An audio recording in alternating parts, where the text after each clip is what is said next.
ദൃശ്യസാക്ഷ്യം പരമ്പരയുടെ 5-ാമത്തെ അധ്യായത്തിലേക്ക് എല്ലാവർക്കും ഹൃദ്യമായ സ്വാഗതം. 2 അതിഥികൾ വിധു വിൻസെൻറ്റും സജീദ് നടുത്തൊടിയും എത്തിയിട്ടുണ്ട്. 2 പേർക്ക് ഞാൻ ആദ്യം ക്ലബ് ഹൗസ് മീഡിയ റൂമിൻ്റെ പേരിൽ സ്വാഗതം ആശംസിക്കുന്നു. കഴിഞ്ഞ അധ്യായങ്ങളിലേതുപോലെ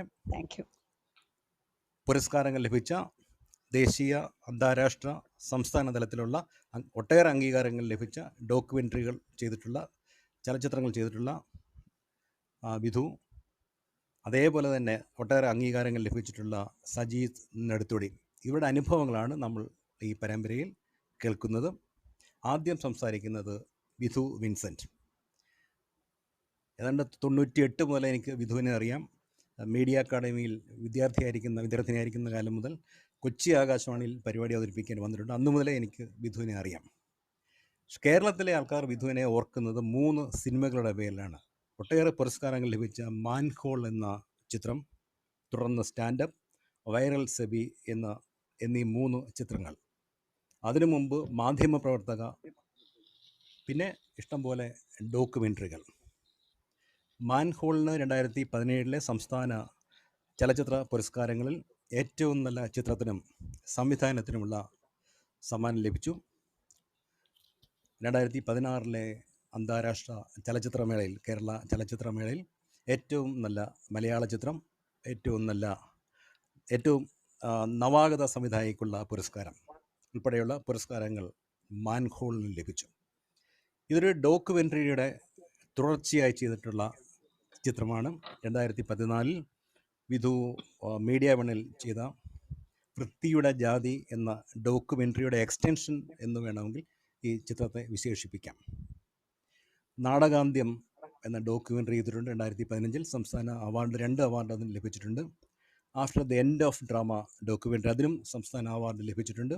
വിമോചനത്തിൻ്റെ പാട്ടുകാർ, റീബർത്ത് ഓഫ് എ റിവർ, അത് മീനച്ചൽ ആറ്റിനെ കുറിച്ചുള്ള ഡോക്യുമെൻ്ററിയാണ്. അങ്ങനെ ഒട്ടേറെ ഡോക്യുമെൻ്ററികൾ. ദൈവം ഒളിവിൽ പോയ നാളുകൾ 2020 കേരള സാഹിത്യ അക്കാദമിയുടെ യാത്രാ വിവരണത്തിനുള്ള പുരസ്കാരം. വിധു വിദ്യാർത്ഥിനിയായിരിക്കുന്ന കാലം മുതൽ എൻ്റെ ശ്രദ്ധയിൽപ്പെട്ടിട്ടുള്ള ഒരു ആക്ടിവിസ്റ്റാണ്. വിധുവിൻ്റെ ഒരു മാധ്യമ ജീവിതം ഏഷ്യാനെറ്റിൽ ആരംഭിക്കുമ്പോൾ ഏഷ്യാനെറ്റിലെ ഒരു വലിയ വൈബ്രൻ്റായിട്ടുള്ള ഒരു ജേർണലിസ്റ്റാണ്. ഒട്ടേറെ മനുഷ്യാവകാശ പ്രശ്നങ്ങൾ വിധു ചെയ്തിട്ട് അത് ഞാൻ ഓർക്കുകയാണ്. 2003 മുത്തങ്ങ സംഭവവുമായി ബന്ധപ്പെട്ട് വിധു ഏഷ്യാനെറ്റ് വിട്ടു, സമരത്തിൽ പങ്കെടുത്തു, പിന്നീട് അതിൻ്റെ പേരിൽ അറസ്റ്റ് ചെയ്യപ്പെട്ടു. അങ്ങനെ സംഭവബഹുലമായ ഒരു സാമൂഹിക പ്രവർത്തനം വിധുവിനുണ്ട്. സ്ത്രീകളുടെ അവകാശങ്ങൾക്ക് വേണ്ടിയുള്ള സംഘടനയുടെ സ്ഥാപക പ്രസിഡൻ്റാണ്. നമുക്കെല്ലാം അറിയാവുന്നതുപോലെ WCC വിമനിൻ സിനിമ കളക്റ്റീവിൻ്റെ സംഘാടകരിൽ പ്രമുഖയായിരുന്നു. അങ്ങനെ വ്യത്യസ്ത മേഖലകളിൽ വ്യക്തിമുദ്ര പതിപ്പിച്ചിട്ടുള്ള വിധു വിൻസെൻ്റാണ് ആദ്യം സംസാരിക്കുന്നത്. അതിനുശേഷം സജീദ് നടുത്തൊടി സംസാരിക്കും. സജീദ് സംസാരിക്കുന്നതിന് മുമ്പ് ഞാൻ അദ്ദേഹത്തെ പരിചയപ്പെടുത്താം. ആദ്യം വിധുവിനെ ക്ഷണിക്കുന്നു.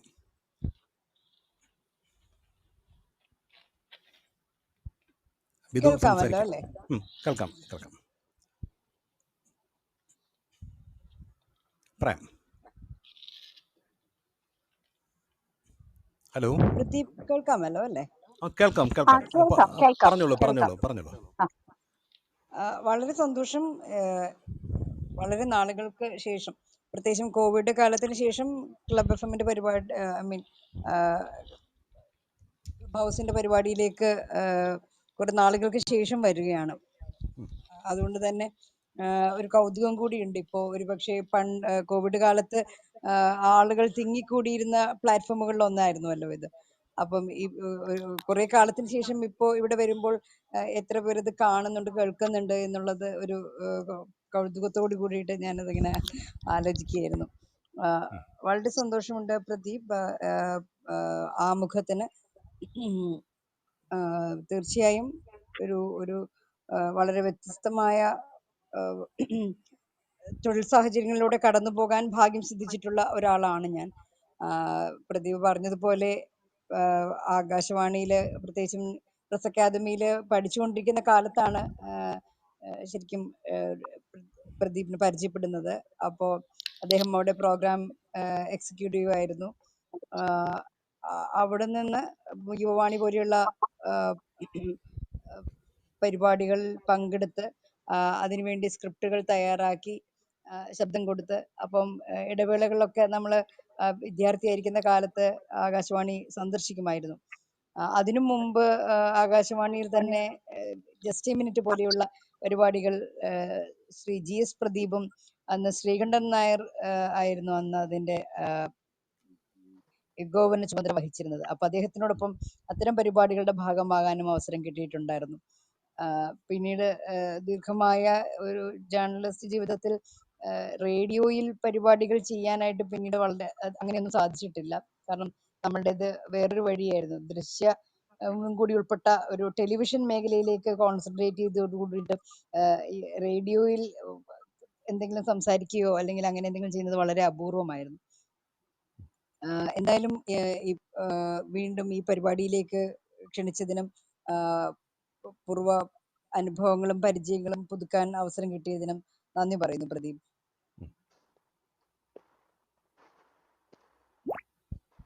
ഹലോ ബിദു, ഇടയ്ക്ക് ബ്രേക്ക് ആയല്ലോ. ഹലോ ഹലോ ആ ബിദു. കേൾക്കുന്നുണ്ട്, ഞാൻ കേൾക്കുന്നുണ്ട്. അല്ല, ഒന്ന് സജ്ജീതും കൂടി സംസാരിച്ചിട്ട് ബാക്കി പറയാം. അല്ല, ബിദു കണ്ടിന്യൂ ചെയ്യാം. ബിദു കഴിഞ്ഞിട്ട് സജീദിലേക്ക് പോവാം. അങ്ങനെയാണ്. ഓക്കെ. ഞാൻ ഒരുപക്ഷെ ഇതൊക്കെ മേഖലകളുമായി ബന്ധപ്പെട്ട് അത് ഡോക്യുമെന്ററിയുമായി ബന്ധപ്പെട്ടിട്ടുള്ള അനുഭവ പരിചയങ്ങളാണോ സംസാരിക്കുന്നത്? അതെ, അത് കുറച്ച് മൈക്ക് കുറച്ചും കൂടെ അടുത്ത് വെക്കും. ഇപ്പം വീക്കായി അല്ലേ ഹേമോ? ശബ്ദം വീക്കായിട്ടുണ്ട്. ഇപ്പൊ ഇത്തിരി വീക്കായി. ഇത്ര നേരം ക്ലിയർ ആയിരുന്നു. കുറച്ച് കുഴപ്പമില്ല, സംസാരിച്ചോളാം. ഡോക്യുമെന്ററിയിലേക്ക് വന്ന ഒരു ബാക്ക്ഗ്രൗണ്ട് പറഞ്ഞിട്ട് ആരംഭിക്കാം. പ്രത്യേകിച്ചും എനിക്ക് തോന്നുന്നു സീഡിറ്റിലെ പഠനകാലത്താണ് നമ്മൾ ഡോക്യുമെന്ററികളുമായിട്ടൊക്കെ ആ നിലയിൽ പരിചയപ്പെടുന്നത്. അതിനു മുമ്പ് അപൂർവമായി മാത്രമേ ഡോക്യുമെന്ററികൾ എന്ന നിലയിൽ കാണാൻ പറ്റാറുള്ളൂ. ഇപ്പൊ നമുക്കും ഇപ്പോഴും അറിയാം ഡോക്യുമെന്ററികൾ എന്ന് നമുക്ക് കാണാൻ കിട്ടുന്നത് സിനിമ പോലെ അത്ര അതുകൊണ്ട് തന്നെ ആളുകൾക്ക് അത്ര അടുപ്പം ഡോക്യുമെന്ററികളോട് ഇല്ല, അല്ലെങ്കിൽ എന്ന് തന്നെ പറയേണ്ടി വരും. അതേസമയം ഡോക്യുമെന്ററികൾ നിർബന്ധമായും കാണുന്ന, നിരന്തരമായി കാണുന്ന ഒരു വലിയ പ്രേക്ഷക സമൂഹം ഉണ്ട് താനും. അപ്പോൾ സീഡിറ്റിലെ പഠനകാലത്താണ് സത്യത്തിൽ ഡോക്യുമെന്ററി മേക്കിങ്ങുമായിട്ട് ബന്ധപ്പെട്ടിട്ടുള്ള സംഗതികൾ പരിചയപ്പെടുന്നതും പഠിക്കുന്നതും. ഒരുപക്ഷെ ലോകത്തിന്റെ തന്നെ വിവിധ ഭാഗങ്ങളിൽ നിന്നുള്ള ഡോക്യുമെന്ററികൾ കാണാൻ അവസരം ലഭിക്കുന്നതും ഒക്കെ ആ കാലത്താണ്. എനിക്ക് തോന്നുന്നു ആനന്ദ് പട്വർധന്റെ ഡോക്യുമെന്ററികളൊക്കെ അങ്ങനെ ആ കാലത്താണ് കണ്ടു തുടങ്ങിയത്. എനിക്കിപ്പോഴും ഓർമ്മയുണ്ട്. ഇപ്പം രാം കി നാം പോലെയുള്ള ഡോക്യുമെന്ററികൾ കാണുന്നു. പിന്നെ ഒരുപക്ഷെ പട്വർധന്റെ പട്വർധൻ ആ കാലത്ത് ചെയ്തിട്ടുള്ള ഡോക്യുമെന്ററികളെല്ലാം തന്നെ പരിചയിച്ചത് സീഡിറ്റിലെ പഠനകാലത്താണ്. അപ്പൊ അതുകൊണ്ട് തന്നെ ഞങ്ങളുടെ കൂടെ പഠിച്ചവരുടെയും എന്റെയും ഒക്കെ ഒരു ആഗ്രഹം എന്ന് പറയുന്നത് പട്വർധനെ പോലെ ക്യാമറ എടുത്ത് പോവുക, ഗ്രാമങ്ങളിൽ പോയിട്ട് ഷൂട്ട് ചെയ്യുക, അല്ലെങ്കിൽ പിന്നെ ഇന്ത്യ മുഴുവൻ നടന്നുകൊണ്ട്, ഇന്ത്യ മുഴുവൻ യാത്ര ചെയ്ത് ഡോക്യുമെന്ററികൾ പകർത്തുക, അത് ആളുകൾ കൂട്ടം കൂടിയിരിക്കുന്ന സ്ഥലങ്ങളിലൊക്കെ അതിന് സ്ക്രീനിങ് സൗകര്യങ്ങൾ ഒരുക്കിക്കൊണ്ട് അത് കാണിക്കുക എന്നതുപോലെയുള്ള വളരെ ആക്ടിവിസം ഓറിയന്റഡ് ഒരു ഡോക്യുമെന്ററി കാഴ്ചയോ സങ്കല്പമോ ഒക്കെ ആയിരുന്നു സത്യത്തിൽ ആ കാലത്ത് ഉണ്ടായിരുന്നത്. പക്ഷേ എനിക്ക് തോന്നുന്നു അത് തന്നെയായിരുന്നു നമുക്കൊരു വേറൊരു തരത്തിലുള്ള ആലോചനകളിലേക്ക് നമ്മളെ നയിച്ചതും ആ സങ്കല്പങ്ങളൊക്കെ തന്നെയായിരുന്നു. ഒരുപക്ഷെ നമ്മൾ കാണേണ്ട കാഴ്ച ഈ കാഴ്ച തന്നെയാണോ, നമ്മൾ സാധാരണ പോപ്പുലർ സിനിമകളിൽ കാണുന്ന കാഴ്ചകളാണോ യഥാർത്ഥത്തിൽ നമ്മൾ കാണേണ്ടത്, അതിനപ്പുറത്തും കാഴ്ചകളില്ലേ എന്ന്, കാഴ്ചകളുടെ പിന്നിലൊരു രാഷ്ട്രീയമില്ലേ എന്ന്, എന്നാൽ ആ പൊളിറ്റിക്സ് എന്താണ് എന്ന്, അപ്പൊ അതിലേക്ക് എത്തുന്നത് എങ്ങനെയെന്ന്, അതിനകത്തൊരു പെർസ്പെക്റ്റീവ് ഉണ്ടാക്കുന്നത് എങ്ങനെയെന്ന്, അതിനകത്തൊരു ജെൻഡർ പക്ഷം ഉണ്ടാക്കുന്നത് എങ്ങനെയെന്ന്, അങ്ങനെ ഒരുപാട് ആലോചനകളിലേക്ക് കൊണ്ടുപോയത് ശരിക്കും പറഞ്ഞാൽ സീഡിറ്റിലെ ഈ ഡോക്യുമെന്ററി പഠനകാലമായിരുന്നു. അപ്പം ശരിക്കും ഈ ഡോക്യുമെന്ററി ഉണ്ടാക്കുന്നതിനെ കുറിച്ചിട്ടുള്ള ഒരു ശാസ്ത്രീയമായ അഭ്യസനം നടന്നതും ആ കാലത്തായിരുന്നു. അപ്പം സിനിമ ഉണ്ടാക്കുന്നതിനേക്കാൾ കൂടുതൽ ഞാൻ ഡോക്യുമെന്ററി ഉണ്ടാക്കാനാണ് ആ നിലയിൽ പഠിച്ചിരിക്കുന്നത്. സിനിമ എന്ന് പറയുന്നത് ഞങ്ങളുടെ ഒരു പേപ്പർ മാത്രമായിരുന്നു. അപ്പം നമ്മൾ ആ സമയത്താണ് എനിക്ക് തോന്നുന്നു ജനകീയാസൂത്രണത്തിന്റെയൊക്കെ ആദ്യ കാലങ്ങളായിരുന്നു അത്. അപ്പൊ അതുകൊണ്ട് തന്നെ ജനകീയാസൂത്രണവുമൊക്കെ ആയിട്ട് ബന്ധപ്പെട്ടിട്ട് സീഡിറ്റ് കേരളത്തിലെ വിവിധ ജില്ലകളിൽ പോയിട്ട് പിന്നെ ഷൂട്ടിംഗ് നടത്തുന്നുണ്ടായിരുന്നു. അപ്പൊ നമ്മൾ ആ ഷൂട്ടിംഗ് ഗ്രൂപ്പിന്റെ ഭാഗമായി അതിന്റെ അസിസ്റ്റന്റും അസോസിയേറ്റും ഒക്കെ ആയിട്ട് ഞങ്ങളും ആ സംഘത്തിൽ ഉണ്ടാകുമായിരുന്നു. അപ്പോൾ അങ്ങനെ ചില കാര്യങ്ങൾ നമ്മളിങ്ങനെ എന്താ പറയാ അറിയാതെ തന്നെ നമ്മളിങ്ങനെ നമ്മുടെ പഠന പ്രക്രിയയുടെ ഭാഗമായി മാറുന്നുണ്ടായിരുന്നു. ഒരേ സമയം ഇത്തരത്തിലുള്ള ഒരു ഡോക്യുമെന്ററി എന്ന് പറയുന്നത് എന്താണ്, ഡോക്യുമെന്റ് ചെയ്യുക എന്നതും എന്നതിനപ്പുറത്തേക്ക് അതിന്റെ ഒരു ക്യൂറേറ്റഡ് മെറ്റീരിയൽ, വിഷ്വൽ മെറ്റീരിയൽ എന്നതിനപ്പുറത്തേക്ക് അത് നിർവഹിക്കുന്ന ഫങ്ഷൻസ് എന്തൊക്കെയാണ് എന്നുള്ള ഒരു ആലോചനകളിലേക്ക് നമ്മളെ കൊണ്ടുപോയത് ശരിക്കും പറഞ്ഞാൽ ആ കാലമായിരുന്നു. അപ്പം ഡോക്യുമെന്ററിക്ക് തന്നെ പല പല സ്റ്റൈലുകൾ ഉണ്ടെന്നും പല ഫോർമാറ്റുകൾ ഉണ്ടെന്നും അപ്പം ഒന്നിൽ നിന്ന് മറ്റൊന്ന് എങ്ങനെ വ്യത്യസ്തമാകണമെന്നും പിന്നെ എന്താ പറയാ നമ്മള് എന്തുകൊണ്ട് ഫോർമാറ്റുകൾ, നമ്മളൊരു സംഗതി എടുക്കുന്ന സമയത്ത് ഇന്ന ഫോർമാറ്റിലായിരിക്കണം അത് എന്നത് നമ്മൾ എങ്ങനെയാണ് ആ തീരുമാനത്തിലേക്ക് എത്തുക എന്നതുമൊക്കെ വളരെ പ്രധാനപ്പെട്ട കാര്യങ്ങളാണെന്ന് തോന്നുന്നു. അപ്പോൾ ആ നിലകളിലൊക്കെ ആ നിലയിലൊക്കെയുള്ള ആലോചനയിലേക്ക് നയിക്കാൻ സ്വയം നയിക്കാനോ അല്ലെങ്കിൽ നയിക്കപ്പെടാനോ പറ്റിയത് സീഡിറ്റുമായി ബന്ധപ്പെട്ടുള്ള പഠനവും പ്രവർത്തനങ്ങളും ഒക്കെ തന്നെയാണ് ആ കാലത്ത് അതിനെ സഹായിച്ചത്. പിന്നെ ഒരുപക്ഷെ ഞാൻ ചെയ്തതിൽ എനിക്ക് ഏറ്റവും ഇഷ്ടപ്പെട്ടത് എന്ന് പറയാനുള്ള ഒരു ഡോക്യുമെന്ററി എന്ന് പറയുന്നത് വൃത്തിയുടെ ജാതി എന്ന് പറഞ്ഞ മീഡിയ വണ്ണിലുണ്ടായിരുന്നപ്പോൾ ചെയ്ത ഒരു വർക്ക് തന്നെയായിരുന്നു അത്. ഈ പറഞ്ഞ മാതിരി മാൻഹോളില് ജോലി ചെയ്യുന്ന മനുഷ്യരുമായി ബന്ധപ്പെട്ട് കൊല്ലത്ത് എൻ്റെ വീടിനടുത്തുള്ള കുറച്ചധികം മനുഷ്യരുടെ ഒരു ജീവിതമായിരുന്നു അതിനകത്ത് നമ്മൾ രേഖപ്പെടുത്താൻ ശ്രമിച്ചത്. അതിന്റെ നേരത്തെ പ്രദീപ് പറഞ്ഞതുപോലെ അതിന്റെ ഒരു തുടർച്ച എന്നോണമാണ് പിന്നീട് മാൻഹോൾ സംഭവിച്ചത്. ആ ഡോക്യുമെന്ററി പല നിലകളിൽ ചർച്ച ചെയ്യപ്പെടുകയും പല സ്ഥലങ്ങളിൽ കാണിക്കുകയും ഒരുപക്ഷെ കേരളത്തിൽ ആദ്യമായിട്ട് അത്തരത്തിലൊരു വിഷയം സംസാരിക്കപ്പെടുകയും ചെയ്തത് ആ ഡോക്യുമെന്ററിയോട് കൂടിയിട്ടാണ്. അത് ഒരുപാട് തരത്തിലുള്ള, ഇപ്പൊ ഞാൻ തന്നെ പ്രതീക്ഷിക്കാത്ത തരത്തിലുള്ള ഒരു യാത്ര ആ ഡോക്യുമെന്ററി തുടങ്ങി വെച്ചു. അത് അവരുടെ ജോലിയെ സംബന്ധിച്ചാണെങ്കിലും എൻ്റെ ജീവിതത്തെ സംബന്ധിച്ചാണെങ്കിലും. അപ്പോ പിന്നീട് തീർച്ചയായും സിനിമയിലേക്കുള്ള യാത്രയ്ക്ക് വരെ ആ ഡോക്യുമെന്ററി കാരണമായി എന്ന് പറയാം. മറ്റൊന്ന് ഒരുപക്ഷെ അധികം ആരും കണ്ടിട്ടില്ലാത്ത, അത് മീഡിയ വണ്ണിന് വേണ്ടി ചെയ്തിട്ടുള്ള സമയം സ്വാതന്ത്ര്യത്തെ ഭയപ്പെടുത്തിയപ്പോൾ എന്ന് പറഞ്ഞിട്ടുള്ള ഒരു ഡോക്യുമെന്ററിയാണ്. അത് എനിക്ക് തോന്നുന്നു അത് യൂട്യൂബിൽ ഇപ്പം കാണാനില്ല എന്ന് എനിക്ക് തോന്നുന്നു. അത് യഥാർത്ഥത്തിൽ അടിയന്തരാവസ്ഥയ്ക്ക് 40 വയസ്സായ സമയത്ത്, അടിയന്തരാവസ്ഥയുടെ 40ാം വാർഷികത്തിനാണ് ആ ഡോക്യുമെന്ററി മീഡിയ വണ്ണിന് വേണ്ടി ചെയ്യുന്നത്.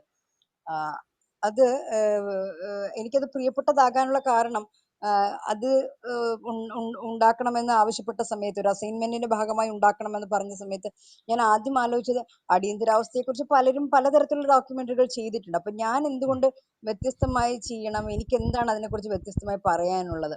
അപ്പം ഞാൻ ആലോചിച്ചത് എൻ്റെ ഡേറ്റ് ഓഫ് ബർത്ത് അല്ലെങ്കിൽ ഡേറ്റ് ഓഫ് ഇയർ എന്ന് പറയുന്നത് അടിയന്തരാവസ്ഥ കാലത്താണ്, 1975 അപ്പം അടിയന്തരാവസ്ഥ കിഡാണ് ഞാനെന്ന് വേണമെങ്കിൽ പറയാം. അപ്പോ ആ കാലത്ത് ജനിച്ച ഞാൻ പിന്നീട് അങ്ങോട്ടുള്ള വർഷങ്ങൾ എൻ്റെ വീട്ടുകാർ അതിനെക്കുറിച്ച്, അടിയന്തരാവസ്ഥയെ കുറിച്ച് പറഞ്ഞ ഓർമ്മകൾ, ഇപ്പം എൻ്റെ വീട്ടുകാരൊക്കെ ഒരു കോൺഗ്രസ് കുടുംബമായിരുന്നു, ഭക്തരായിട്ടുള്ള ആൾക്കാരായിരുന്നു, ഇന്ദിരാഗാന്ധി ഭക്തരായിട്ടുള്ള ആൾക്കാരായിരുന്നു. എൻ്റെ അമ്മയുടെ അച്ഛനൊക്കെ പ്രത്യേകിച്ചും. അപ്പോ ഇന്ദിരാഗാന്ധിയുടെ വലിയ ഫോട്ടോ വീട്ടിൽ വെച്ചിട്ടുണ്ടായിരുന്നു. അപ്പൊ ആ ഫോട്ടോ ചൂണ്ടിയിട്ട് എപ്പോഴും എൻ്റെ അപ്പാപ്പൻ പറയായിരുന്നു ഇന്ദിരയെ പോലെ ആകണം. എന്നിട്ട് ഇന്ദിരയുടെ ഇന്ദിരാഗാന്ധി പിന്നെ എന്താ പറയാ സംസാരിക്കുന്നതൊക്കെ, റേഡിയോയില് സംസാരിക്കുന്നത് ഒക്കെ കേൾപ്പിക്കുമായിരുന്നു. അപ്പൊ ആ കാലത്ത് റേഡിയോ ഉള്ള വീടുകൾ എന്ന് പറയുന്നത് അപൂർവമായിരുന്നു. അങ്ങനെ റേഡിയോ ഉള്ളൊരു വീടായിരുന്നു അന്ന് ഞങ്ങളുടെ കുടുംബ വീട്.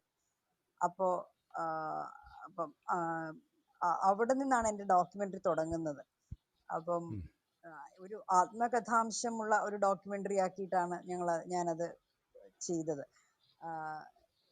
അപ്പോൾ എനിക്കും അടിയന്തരാവസ്ഥയ്ക്കും 40 വയസ്സായ ആ കാലത്ത് എങ്ങനെയാണ് ഇപ്പോൾ ആ കാലത്തേക്കും അതിനെ തുടർന്ന് വന്ന രാഷ്ട്രീയ സാമൂഹ്യ മാറ്റങ്ങളിലേക്കും ഞാൻ അടക്കമുള്ള തലമുറ നോക്കേണ്ടത് എന്നതിനെ സംബന്ധിച്ചിട്ടായിരുന്നു ആ ഡോക്യുമെന്ററി.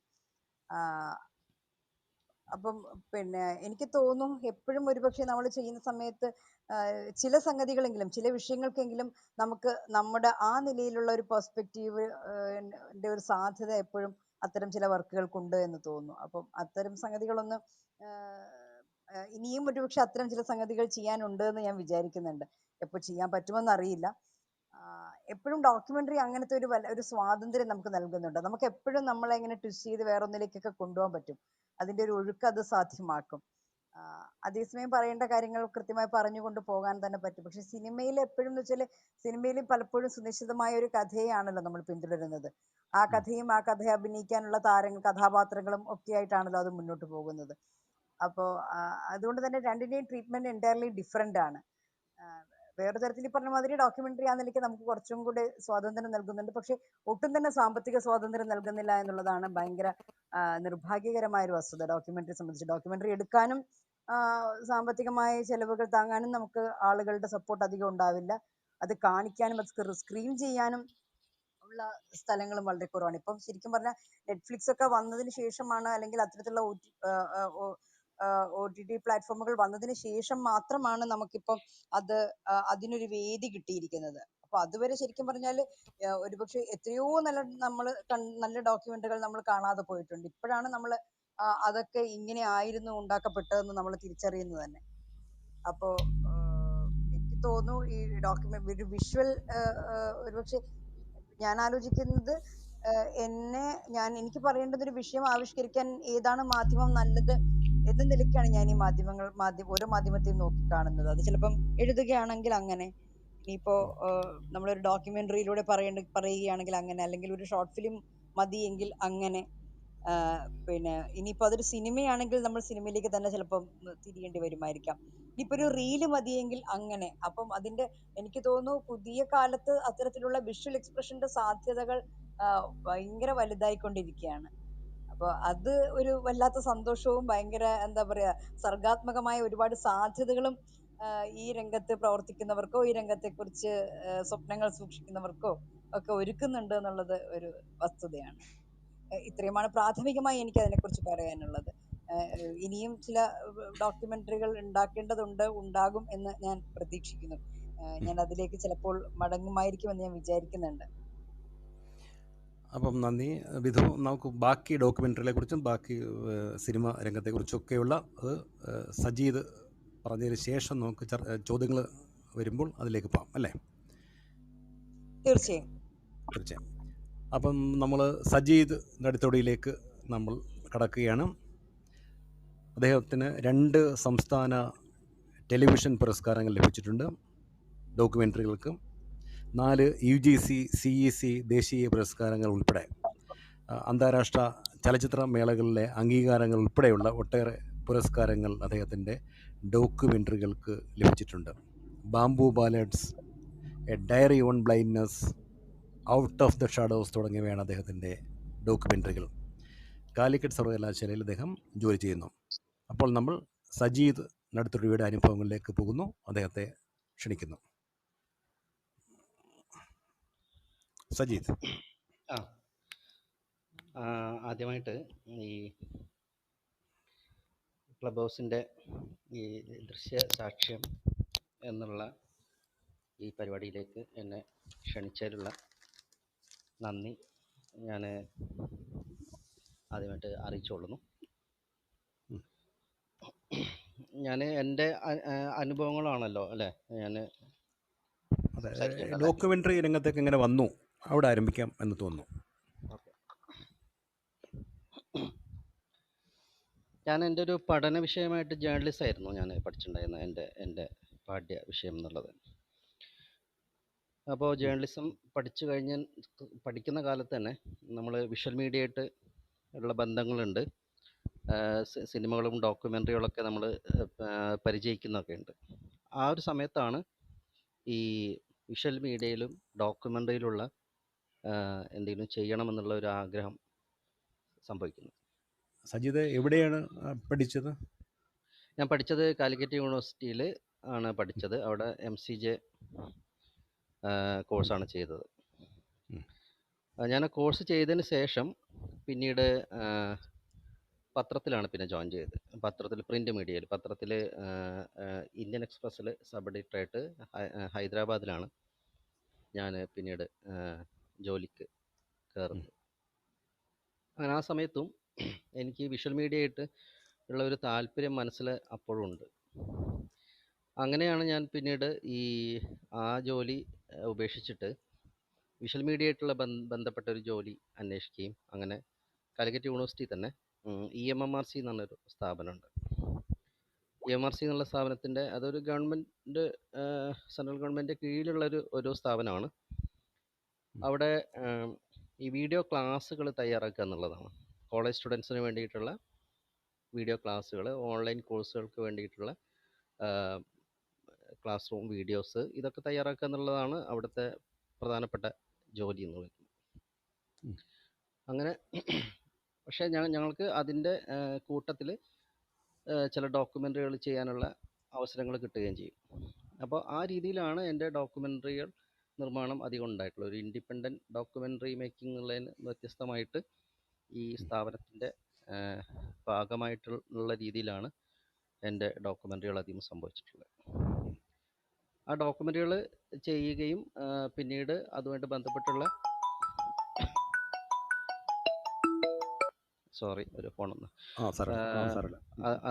അതുമായിട്ട് ബന്ധപ്പെട്ടുള്ള കുറേ ഫെസ്റ്റിവൽസിലും എല്ലാം പങ്കെടുക്കുകയും ചെയ്യുമ്പോഴാണ് ഞാൻ കൂടുതലായിട്ടും ഈ ഡോക്യുമെൻ്ററികളുമായിട്ട് ലോകത്തിൻ്റെ പല ഭാഗങ്ങളിലുള്ള പല ഡോക്യുമെൻ്ററികളായിട്ട് പരിചയപ്പെടുകയും അതിൻ്റെ ഒരു സൗന്ദര്യശാസ്ത്രവും അതിൻ്റെ ഒരു പൊളിറ്റിക്സും ഒക്കെ കൂടുതൽ മനസ്സിലാക്കുകയും ചെയ്യും.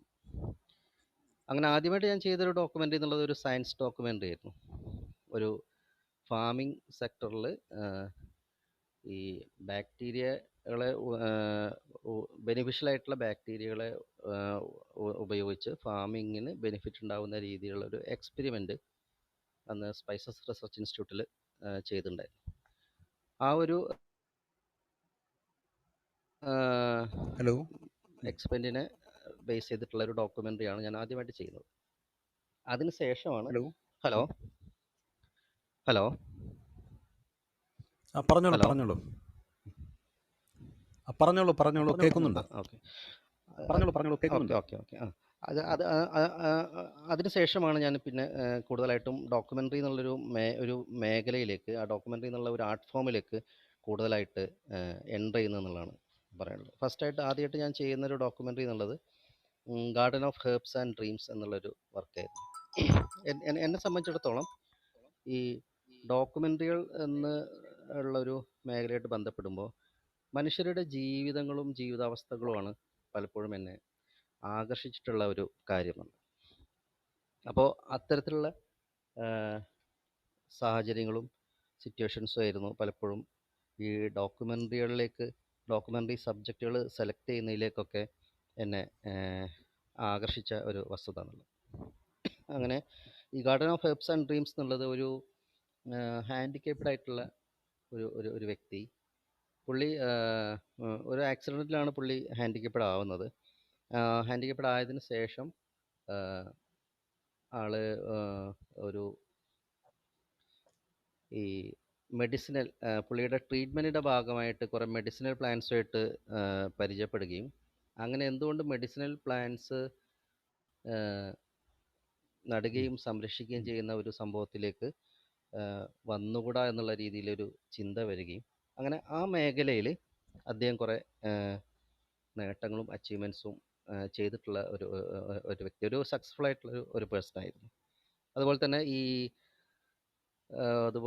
ഈ യാത്ര ചെയ്യാനുള്ളൊരു പരിമിതി ഈ ഹാൻഡിക്കപ്പ്ഡായ ആളുകൾക്ക് ഉണ്ടല്ലോ. അപ്പോൾ അത്തരം ആളുകൾക്ക് വാഹനം ഓടിക്കാൻ പറ്റുന്ന രീതിയിൽ, കൈകൾ ഉപയോഗിച്ചിട്ട് വാഹനം ഓടിക്കാൻ പറ്റുന്ന രീതിയിൽ വാഹനങ്ങൾ മോഡിഫൈ ചെയ്യുന്ന ഒരു ടെക്നോളജിയും കൂടെ പുള്ളി പഠിച്ചെടുക്കുകയും അങ്ങനെ അദ്ദേഹം അത്തരത്തിൽ സ്വന്തം ആവശ്യത്തിന് വേണ്ടിയിട്ടും അത്തരത്തിലൊരു വാഹനം മോഡിഫൈ ചെയ്തെടുക്കുകയും അതുപോലെ ഇത്തരം ആവശ്യമുള്ള ഒട്ടേറെ പേർക്ക് ഇങ്ങനെയുള്ള വാഹനങ്ങൾ മോഡിഫൈ ചെയ്ത് കൊടുക്കുകയും ചെയ്യുന്ന ഒരു സംഗതി കൂടെ പുള്ളി ചെയ്യാൻ തുടങ്ങി.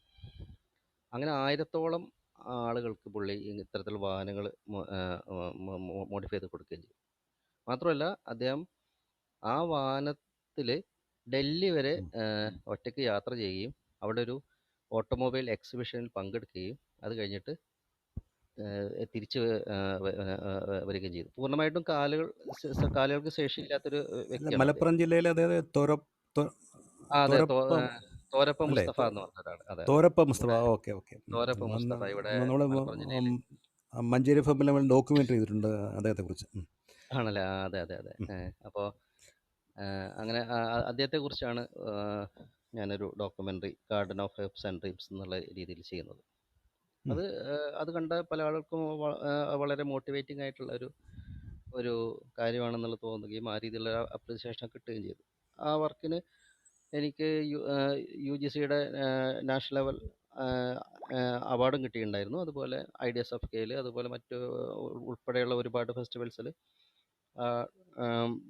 ഡോക്യുമെൻ്ററി എത്തുകയും ചെയ്തിട്ടുണ്ടായിരുന്നു. അതിനുശേഷം പിന്നീട് ഔട്ട് ഓഫ് ദ ഷാഡോസ് എന്ന് പറഞ്ഞിട്ടുള്ള ഒരു വർക്കാണ് പിന്നീട് ചെയ്യുന്നത്. അത് ട്രൈബൽ കമ്മ്യൂണിറ്റിയായിട്ട് ബന്ധപ്പെട്ട ഒരു വർക്കായിരുന്നു. ട്രൈബൽ കമ്മ്യൂണിറ്റി ഇരുള കമ്മ്യൂണിറ്റി അല്ലേ? ഇരുള കമ്മ്യൂണിറ്റിയും അതുപോലെ രണ്ട് ഇതിന് ആസ്പെക്ട് ബേസ് ചെയ്തിട്ടായിരുന്നു. ഒന്ന് അട്ടപ്പാടി ബേസ് ചെയ്തിട്ടുള്ള ഒരു ട്രൈബൽ കമ്മ്യൂണിറ്റിയും അതുപോലെ വയനാട് ബേസ് ചെയ്തിട്ടുള്ളൊരു ട്രൈബൽ കമ്മ്യൂണിറ്റിയും. ഒന്ന് ഒരു വയനാട്ടിലെ ഒരു കമ്മ്യൂണിറ്റി റേഡിയോ ആയിരുന്നു, പിന്നെ അട്ടപ്പാടിയുള്ള ഒരു കമ്മ്യൂണിറ്റി ടെലിവിഷൻ ആയിരുന്നു.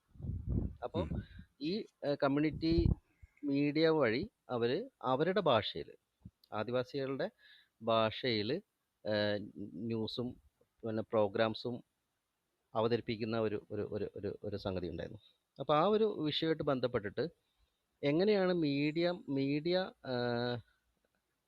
ട്രൈബൽസ് ഉപയോഗിക്കുന്നത്, അത് ഏത് തരത്തിലുള്ള ഒരു ഇംപ്ലിക്കേഷനാണ്, ഏത് തരത്തിലുള്ളൊരു മാറ്റമാണ് അവരുടെ ലൈഫിൽ അത് കൊണ്ടുവരുന്നത് എന്നൊക്കെയുള്ളൊരു അന്വേഷണത്തിൻ്റെ ഭാഗമായിട്ടുള്ളൊരു വർക്കായിരുന്നു ഔട്ട് ഓഫ് ദ ഷാഡോസ് എന്നുള്ള രീതിയിലുള്ള വർക്ക്. അതിനുശേഷം പിന്നീട് ചെയ്തൊരു വർക്ക് എന്നുള്ളത് Vembanad lake the vanishing beauty എന്നുള്ള ഒരു സബ്ജക്റ്റായിരുന്നു. ഒരു എൻവയോൺമെൻ്റൽ ആയിട്ടുള്ളൊരു സബ്ജക്റ്റായിരുന്നു. വേമ്പനാട്ട് ലേക്കിൻ്റെ ബന്ധപ്പെട്ടുള്ള പാരിസ്ഥിതിക പ്രശ്നങ്ങളും ആ പാരിസ്ഥിതിക പ്രശ്നങ്ങൾ പരിഹരിക്കാൻ വേണ്ടിയിട്ട് പല വ്യക്തികളും സംഘടനകളൊക്കെ നടത്തുന്ന ചില പാരിസ്ഥിതിക പ്രവർത്തനങ്ങളെയും ഫോക്കസ് ചെയ്തുകൊണ്ടുള്ള ഒരു വർക്കായിരുന്നു Vembanad lake the vanishing beauty എന്നുള്ള രീതിയിൽ ചെയ്തത്. പിന്നീട് ചെയ്തതും ഒരു എൻവയോൺമെൻ്റൽ ഡോക്യുമെൻ്ററി തന്നെയായിരുന്നു, mangroves naturals hardy foot soldiers എന്നുള്ളത്. അത് കണ്ടൽ വനങ്ങളുടെ സംരക്ഷണവുമായിട്ട് ബന്ധപ്പെട്ടുള്ള ഒരു വർക്കായിരുന്നു. കണ്ടൽ വന സംരക്ഷണവുമായിട്ട് ബന്ധപ്പെട്ടിട്ട് 3 വ്യക്തികൾ, 3 ജനറേഷനിലെ വ്യക്തികൾ, ഒരു പ്രായമുള്ള ഒരാളും, പിന്നെ ഒരു മിഡിൽ ഏജ്ഡ് ആയിട്ടുള്ള ആളും, പിന്നെ ഒരു കോളേജ് സ്റ്റുഡൻറ്റും. അങ്ങനെ 3 വ്യക്തികൾ ഈ കണ്ടൽ കാടുകളുടെ സംരക്ഷണവുമായിട്ട് ബന്ധപ്പെട്ട് നടത്തുന്ന പ്രവർത്തനങ്ങൾ, അതായിരുന്നു ആ ഡോക്യുമെൻ്ററിയുടെ ഒരു തീം. അതിനുശേഷം പിന്നീട് ചെയ്തത് എ ഡയറി ഓൺ ബ്ലൈൻഡ്നെസ് എന്നുള്ള ഒരു വർക്കായിരുന്നു. അതൊരു ഹാറൂൺ എന്ന് പറഞ്ഞിട്ടുള്ള ഒരു കുട്ടി, ഒരു സ്കൂൾ പഠിക്കുന്ന മങ്കട സ്കൂളിൽ പഠിക്കുന്ന ഒരു വിദ്യാർത്ഥി. കാഴ്ച പരിമിതിയുള്ള ഒരു കുട്ടിയായിരുന്നു. പക്ഷെ കാഴ്ച പരിമിതി ഉണ്ടെങ്കിൽ പോലും ആ കാഴ്ച പരിമിതിയെ അതിലംഘിക്കുന്ന രീതിയിൽ കമ്പ്യൂട്ടറിൽ ഒരുപാട് സോഫ്റ്റ്വെയർസും ആപ്പുകളൊക്കെ ഡെവലപ്പ് ചെയ്യുന്ന ഒരു കുട്ടിയാണ്. അതുമാത്രമല്ല അതിന് പിന്നെ അത് ഈ ഡിഫറൻ്റ്ലി ഏബിൾഡ് ആയിട്ടുള്ള ആളുകളുടെ ജീവിതമായിട്ട് ബന്ധപ്പെട്ടിട്ട് അവരോട് സമൂഹം കാണിക്കുന്ന സമീപനവും അവർ തന്നെയും സമൂഹത്തോടും ഒക്കെ കാണിക്കുന്ന ചില സമീപനങ്ങളിലൊക്കെയുള്ള ചില വിയോജിപ്പുകളും ചില കാഴ്ചപ്പാടുകളും എല്ലാം പ്രസൻറ്റ് ചെയ്യുന്ന ഒരു ഡോക്യുമെൻ്ററി ആയിരുന്നു ഡയറി ഓൺ ബ്ലൈൻഡ്നെസ് എന്നുള്ളത്. എനിക്ക് ആദ്യമായിട്ട് സ്റ്റേറ്റ് അവാർഡ് കിട്ടുന്നതും ഈ വർക്കിലാണ്, ഡയറി ഓൺ ബ്ലൈൻഡ്നെസ് എന്നുള്ള വർക്കിലാണ്. അതിന് ശേഷമാണ് ഞാൻ ബാംബൂ ബാലറ്റ്സ് എന്നുള്ളൊരു വർക്ക് ചെയ്യുന്നത്. ബാംബൂ ബാലറ്റ്സ് എന്നുള്ള വർക്ക് ഒരു അതും ഒരു എൻവയോൺമെൻ്റൽ ആയിട്ടുള്ളൊരു ഒരു സബ്ജക്റ്റ് ആയിരുന്നു. ഒരു ഉം. ഒരു സ്കൂൾ വിദ്യാർത്ഥി ഈ മലപ്പുറം ജില്ലയിൽ തന്നെ കൊപ്പം അല്ലേ? കൊപ്പം എന്നുള്ള സ്ഥലത്ത് പഠിക്കുന്ന ഒരു നൈന ഫെബിൻ എന്നുള്ള ഒരു കുട്ടി. ഈ കുട്ടി മുള ഈ കുട്ടി സംരക്ഷണമായിട്ട് ഹയർ സെക്കൻഡറി വിദ്യാർത്ഥിനിയാണോ? ഇപ്പോൾ അങ്ങനെയാണ്. ഞാൻ ആ ഡോക്യുമെൻ്റ് ചെയ്യുന്ന സമയത്ത് 10ാം ക്ലാസ്സിൽ പഠിക്കുന്ന സമയത്താണ് ഞാൻ ഈ ഡോക്യുമെൻ്റ് ചെയ്യുന്നത്. അങ്ങനെ ഈ പക്ഷേ എന്നെ അതിലേക്ക് ആകർഷിച്ചൊരു വസ്തുത എന്നുള്ളത് ഈ പരിസ്ഥിതി സംരക്ഷണം എന്നുള്ള പ്രവർത്തനം അവർ കുറച്ചൊരു വ്യത്യസ്തമായ രീതിയിലാണ് അവരത് ചെയ്തു പോകുന്നുണ്ടായിരുന്നത്. അവരത് അത് നന്നായിട്ട് പാടുന്നൊരു കുട്ടിയാണ്.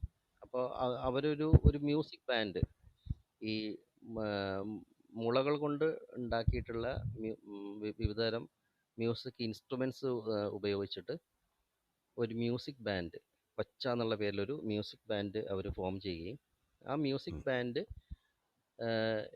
വഴി പല സ്ഥലങ്ങളിലും ക്ലബ്ബുകളിലും സ്കൂളുകളിലും പല സ്ഥലങ്ങളിലും ഒരു പാട്ടും അതോടൊപ്പം തന്നെ ഈ പരിസ്ഥിതി ബോധവൽക്കരണ പ്രവർത്തനങ്ങളും ഉൾക്കൊള്ളുന്ന രീതിയിൽ ഒരു പ്രചാരണം നടത്തുകയും ചെയ്യുന്ന ഒരു വ്യത്യസ്തമായ രീതിയിലുള്ള ഒരു പരിസ്ഥിതി സംരക്ഷണ പ്രവർത്തനമായിരുന്നു ഈ നൈന ഫെബി എന്നുള്ള കുട്ടിയും അവളുടെ കൂടെയുള്ള സംഘവും ചെയ്തുകൊണ്ടിരുന്ന വർക്ക്.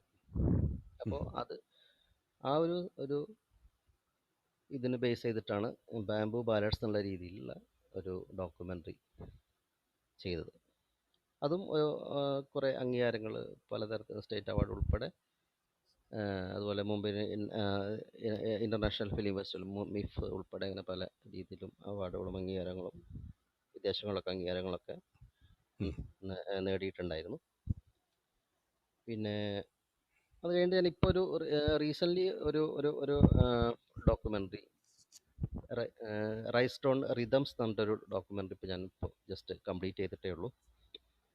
അതൊരു അമ്മയും മകനും തമ്മിലുള്ളൊരു റിലേഷൻഷിപ്പിനെ ബേസ് ചെയ്തിട്ടുള്ളൊരു വർക്കാണ്. ഒരു ഡൗൺ സിൻഡ്രോം ബാധിച്ച ഒരു മകൻ, ആ മകനെ സ്മാർട്ടാക്കി എടുക്കാൻ വേണ്ടിയിട്ട് അമ്മ മ്യൂസിക് തെറാപ്പിയിലൂടെ ശ്രമിക്കുന്നതും അങ്ങനെ കുട്ടിയെ ഒരു മിടുക്കനാക്കി മാറ്റിയെടുക്കുകയും അവനൊരു ആക്ടറായിട്ട് മാറിയത്. അവൻ്റെ ഒരു മൂന്നാല് സിനിമകളിൽ അഭിനയിച്ചു. ആദ്യമായിട്ട് അഭിനയിച്ചത് തിരികെ എന്നുള്ള ഒരു സിനിമയിലൊരു പ്രധാന വേഷത്തിൽ തന്നെയാണ് ആക്ട് ചെയ്തത്. അതുപോലെ ഇപ്പോൾ ഒരു ബോളിവുഡ് ഒരു ഹിന്ദി സിനിമയിൽ ഇപ്പോൾ ആക്ട് ചെയ്തുകൊണ്ടിരിക്കുകയാണ്. അങ്ങനെ കുറച്ച് സിനിമകളിൽ അഭിനയിക്കുകയും നല്ലൊരു ആക്ടർ എന്നുള്ള രീതിയിൽ എസ്റ്റാബ്ലിഷ് ചെയ്യുകയും ചെയ്ത ഒരു കുട്ടിയാണ്. അതോടൊപ്പം തന്നെ ഈ ഒരു പ്രവർത്തനത്തിൽ മകനെ ഈ രീതിയിൽ ഒരു മ്യൂസിക് വഴി മിടുക്കനാക്കി എടുക്കുന്ന ആ ഒരു പ്രോസസ്സിൻ്റെ കൂടെ തന്നെ അമ്മയും തൻ്റെ ഒരു മ്യൂസിക്കിലൊരു ടാലൻറ്റ് തിരിച്ചറിയുകയും അങ്ങനെ മ്യൂസിക്കിൻ്റെ ഒരു കരിയറിൽ അവരും അവരുടേതായിട്ടുള്ളൊരു സ്ഥാനം, ഒരു സ്പേസ് കണ്ടെത്തുകയും കുറച്ച് പാട്ടുകൾ കമ്പോസ് ചെയ്യുകയും പാട്ടുകൾക്ക് വരികൾ എഴുതുകയും കുറച്ച് ആൽബങ്ങൾ ചെയ്യുകയൊക്കെ ചെയ്തിട്ടുണ്ടായിരുന്നു അമ്മ. ആ ഒരു കാര്യത്തെ ബേസ് ചെയ്തിട്ടാണ് ഞാനിപ്പോൾ ചെയ്ത റൈസ്ഡ് ഓൺ റിതംസ് എന്നുള്ള രീതിയിലുള്ള ഡോക്യുമെൻ്ററി ചെയ്തത്. ഇതാണ് എൻ്റെ ഒരു ഡോക്യുമെൻ്ററിയുടെ ഒരു ഫിലിമോഗ്രാഫി എന്നുള്ള രീതിയിൽ പറയാവുന്ന കാര്യങ്ങൾ. ഇത് മുഴുവനും കാലിക്കറ്റ് യൂണിവേഴ്സിറ്റിയുടെ ഈ വിങ്ങിൻ്റെ സഹായത്തോടു കൂടി ചെയ്തതാണോ അതോ ഇൻഡിപെൻഡൻ്റ്? അതെ. എല്ലാ വർക്കുകളും അങ്ങനെ ഈ കാലിക്കറ്റ് യൂണിവേഴ്സിറ്റിയിലെ ഈ EMMRCയിൽ ഉള്ള സഹകരണത്തോടു കൂടി ചെയ്ത വർക്കുകൾ. പക്ഷെ നമ്മളതിന് സാമ്പത്തികമായിട്ടുള്ള കാര്യങ്ങളൊക്കെ നമ്മൾ ഒരു പക്ഷേ കൂടുതലായിട്ട് നമ്മുടെ കയ്യിൽ നിന്നൊക്കെ എടുക്കേണ്ട സാഹചര്യങ്ങളൊക്കെ വന്നിട്ടുണ്ട്. കാരണം അത്രയധികം ഫണ്ടൊന്നും നമുക്ക് ഈ ഡോക്യുമെൻ്റ് ചെയ്യാൻ ഉണ്ടാവില്ല. അപ്പോൾ അതുകൊണ്ട് കുറേ കാര്യങ്ങളൊക്കെ നമ്മൾ സ്വന്തം രീതിയിൽ ചെയ്യേണ്ടി വന്നിട്ടുണ്ട്. എന്നാൽ പോലും അതിൻ്റെ ഒരു ബാനറിലും അതിൻ്റെ ഒരു കീഴിലുമാണ് ഇത്തരം വർക്കുകൾ ചെയ്തു വന്നിട്ടുള്ളത്. ഇതാണ് എൻ്റെ ഒരു ഫിലിമോഗ്രാഫിയായിട്ട് ബന്ധപ്പെട്ട കാര്യങ്ങൾ. നമുക്കിനി ചോദ്യങ്ങളിലേക്ക് കടക്കാം അല്ലേ ഹേമ? അതെ. ഓക്കെ, ഞാൻ വിധുവിനോട് ഒരു ചോദ്യം ചോദിച്ചിട്ട് ഞാൻ ആരംഭിക്കാൻ തോന്നുന്നു. വിധുവിൻ്റെ വിമോചനത്തിൻ്റെ പാട്ടുകാർ എന്ന ഡോക്യുമെൻ്ററി ഞാൻ കണ്ടു. അതിൽ ഞാൻ ഒരു സംശയമല്ല, അതിനെക്കുറിച്ചുള്ള ചോദ്യം, നമ്മളൊരു ഈ ആസിറ്റീസ് ഡോക്യുമെൻ്റ് ചെയ്യുന്നു, അതിന് കൂടെ തന്നെ ചില പിന്നെ ഭൂതകാലത്തെക്കുറിച്ച് പറയുമ്പോൾ അത് റീക്രിയേറ്റ് ചെയ്യേണ്ട സന്ദർഭം ഉണ്ടാകാറുണ്ടല്ലോ. ഇതിനകത്ത് അച്ചമ്മയുടെ ഓർമ്മകളിലൂടെയുള്ള ആ ഒരു തിരിഞ്ഞു നടത്തത്തിൽ സംഭവങ്ങൾ മുഴുവനും കേണൽ മെൻട്രോയുടെ കാലം, ചാന്നാർലകള, അയ്യങ്കാളി പ്രസ്ഥാനം മുതൽ ഇങ്ങോട്ടുള്ളത് മുഴുവനും ബ്ലാക്ക് ആൻഡ് വൈറ്റിൽ റീക്രിയേറ്റ് ചെയ്തിട്ടുണ്ടല്ലോ. അതിന് ഡോക്യു ഫിക്ഷൻ, അതിന് ആ ഒരു തന്ത്രം ഡോക്യുമെൻ്ററിയിൽ മിക്കവാറും ഉപയോഗിക്കാറുണ്ടല്ലോ.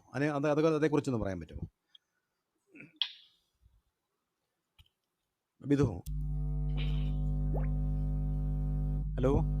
Hello, Vidhu mic മ്യൂട്ടാണ്.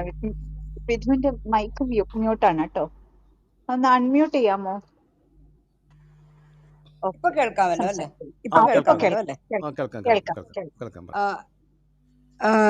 അത് ശരിക്കും വിമോചനത്തിന്റെ പാട്ടുകാർ വനിതാ ശിശു വകുപ്പ്, ശൈലജ ടീച്ചർ മന്ത്രിയായിരുന്ന സമയത്ത് വനിതാ ശിശു വകുപ്പിന് വേണ്ടിയിട്ട് വനിതാ വികസന കോർപ്പറേഷനും PRDയും കൂടി സംയുക്തമായിട്ട് ഉണ്ടാക്കിയ ഒരു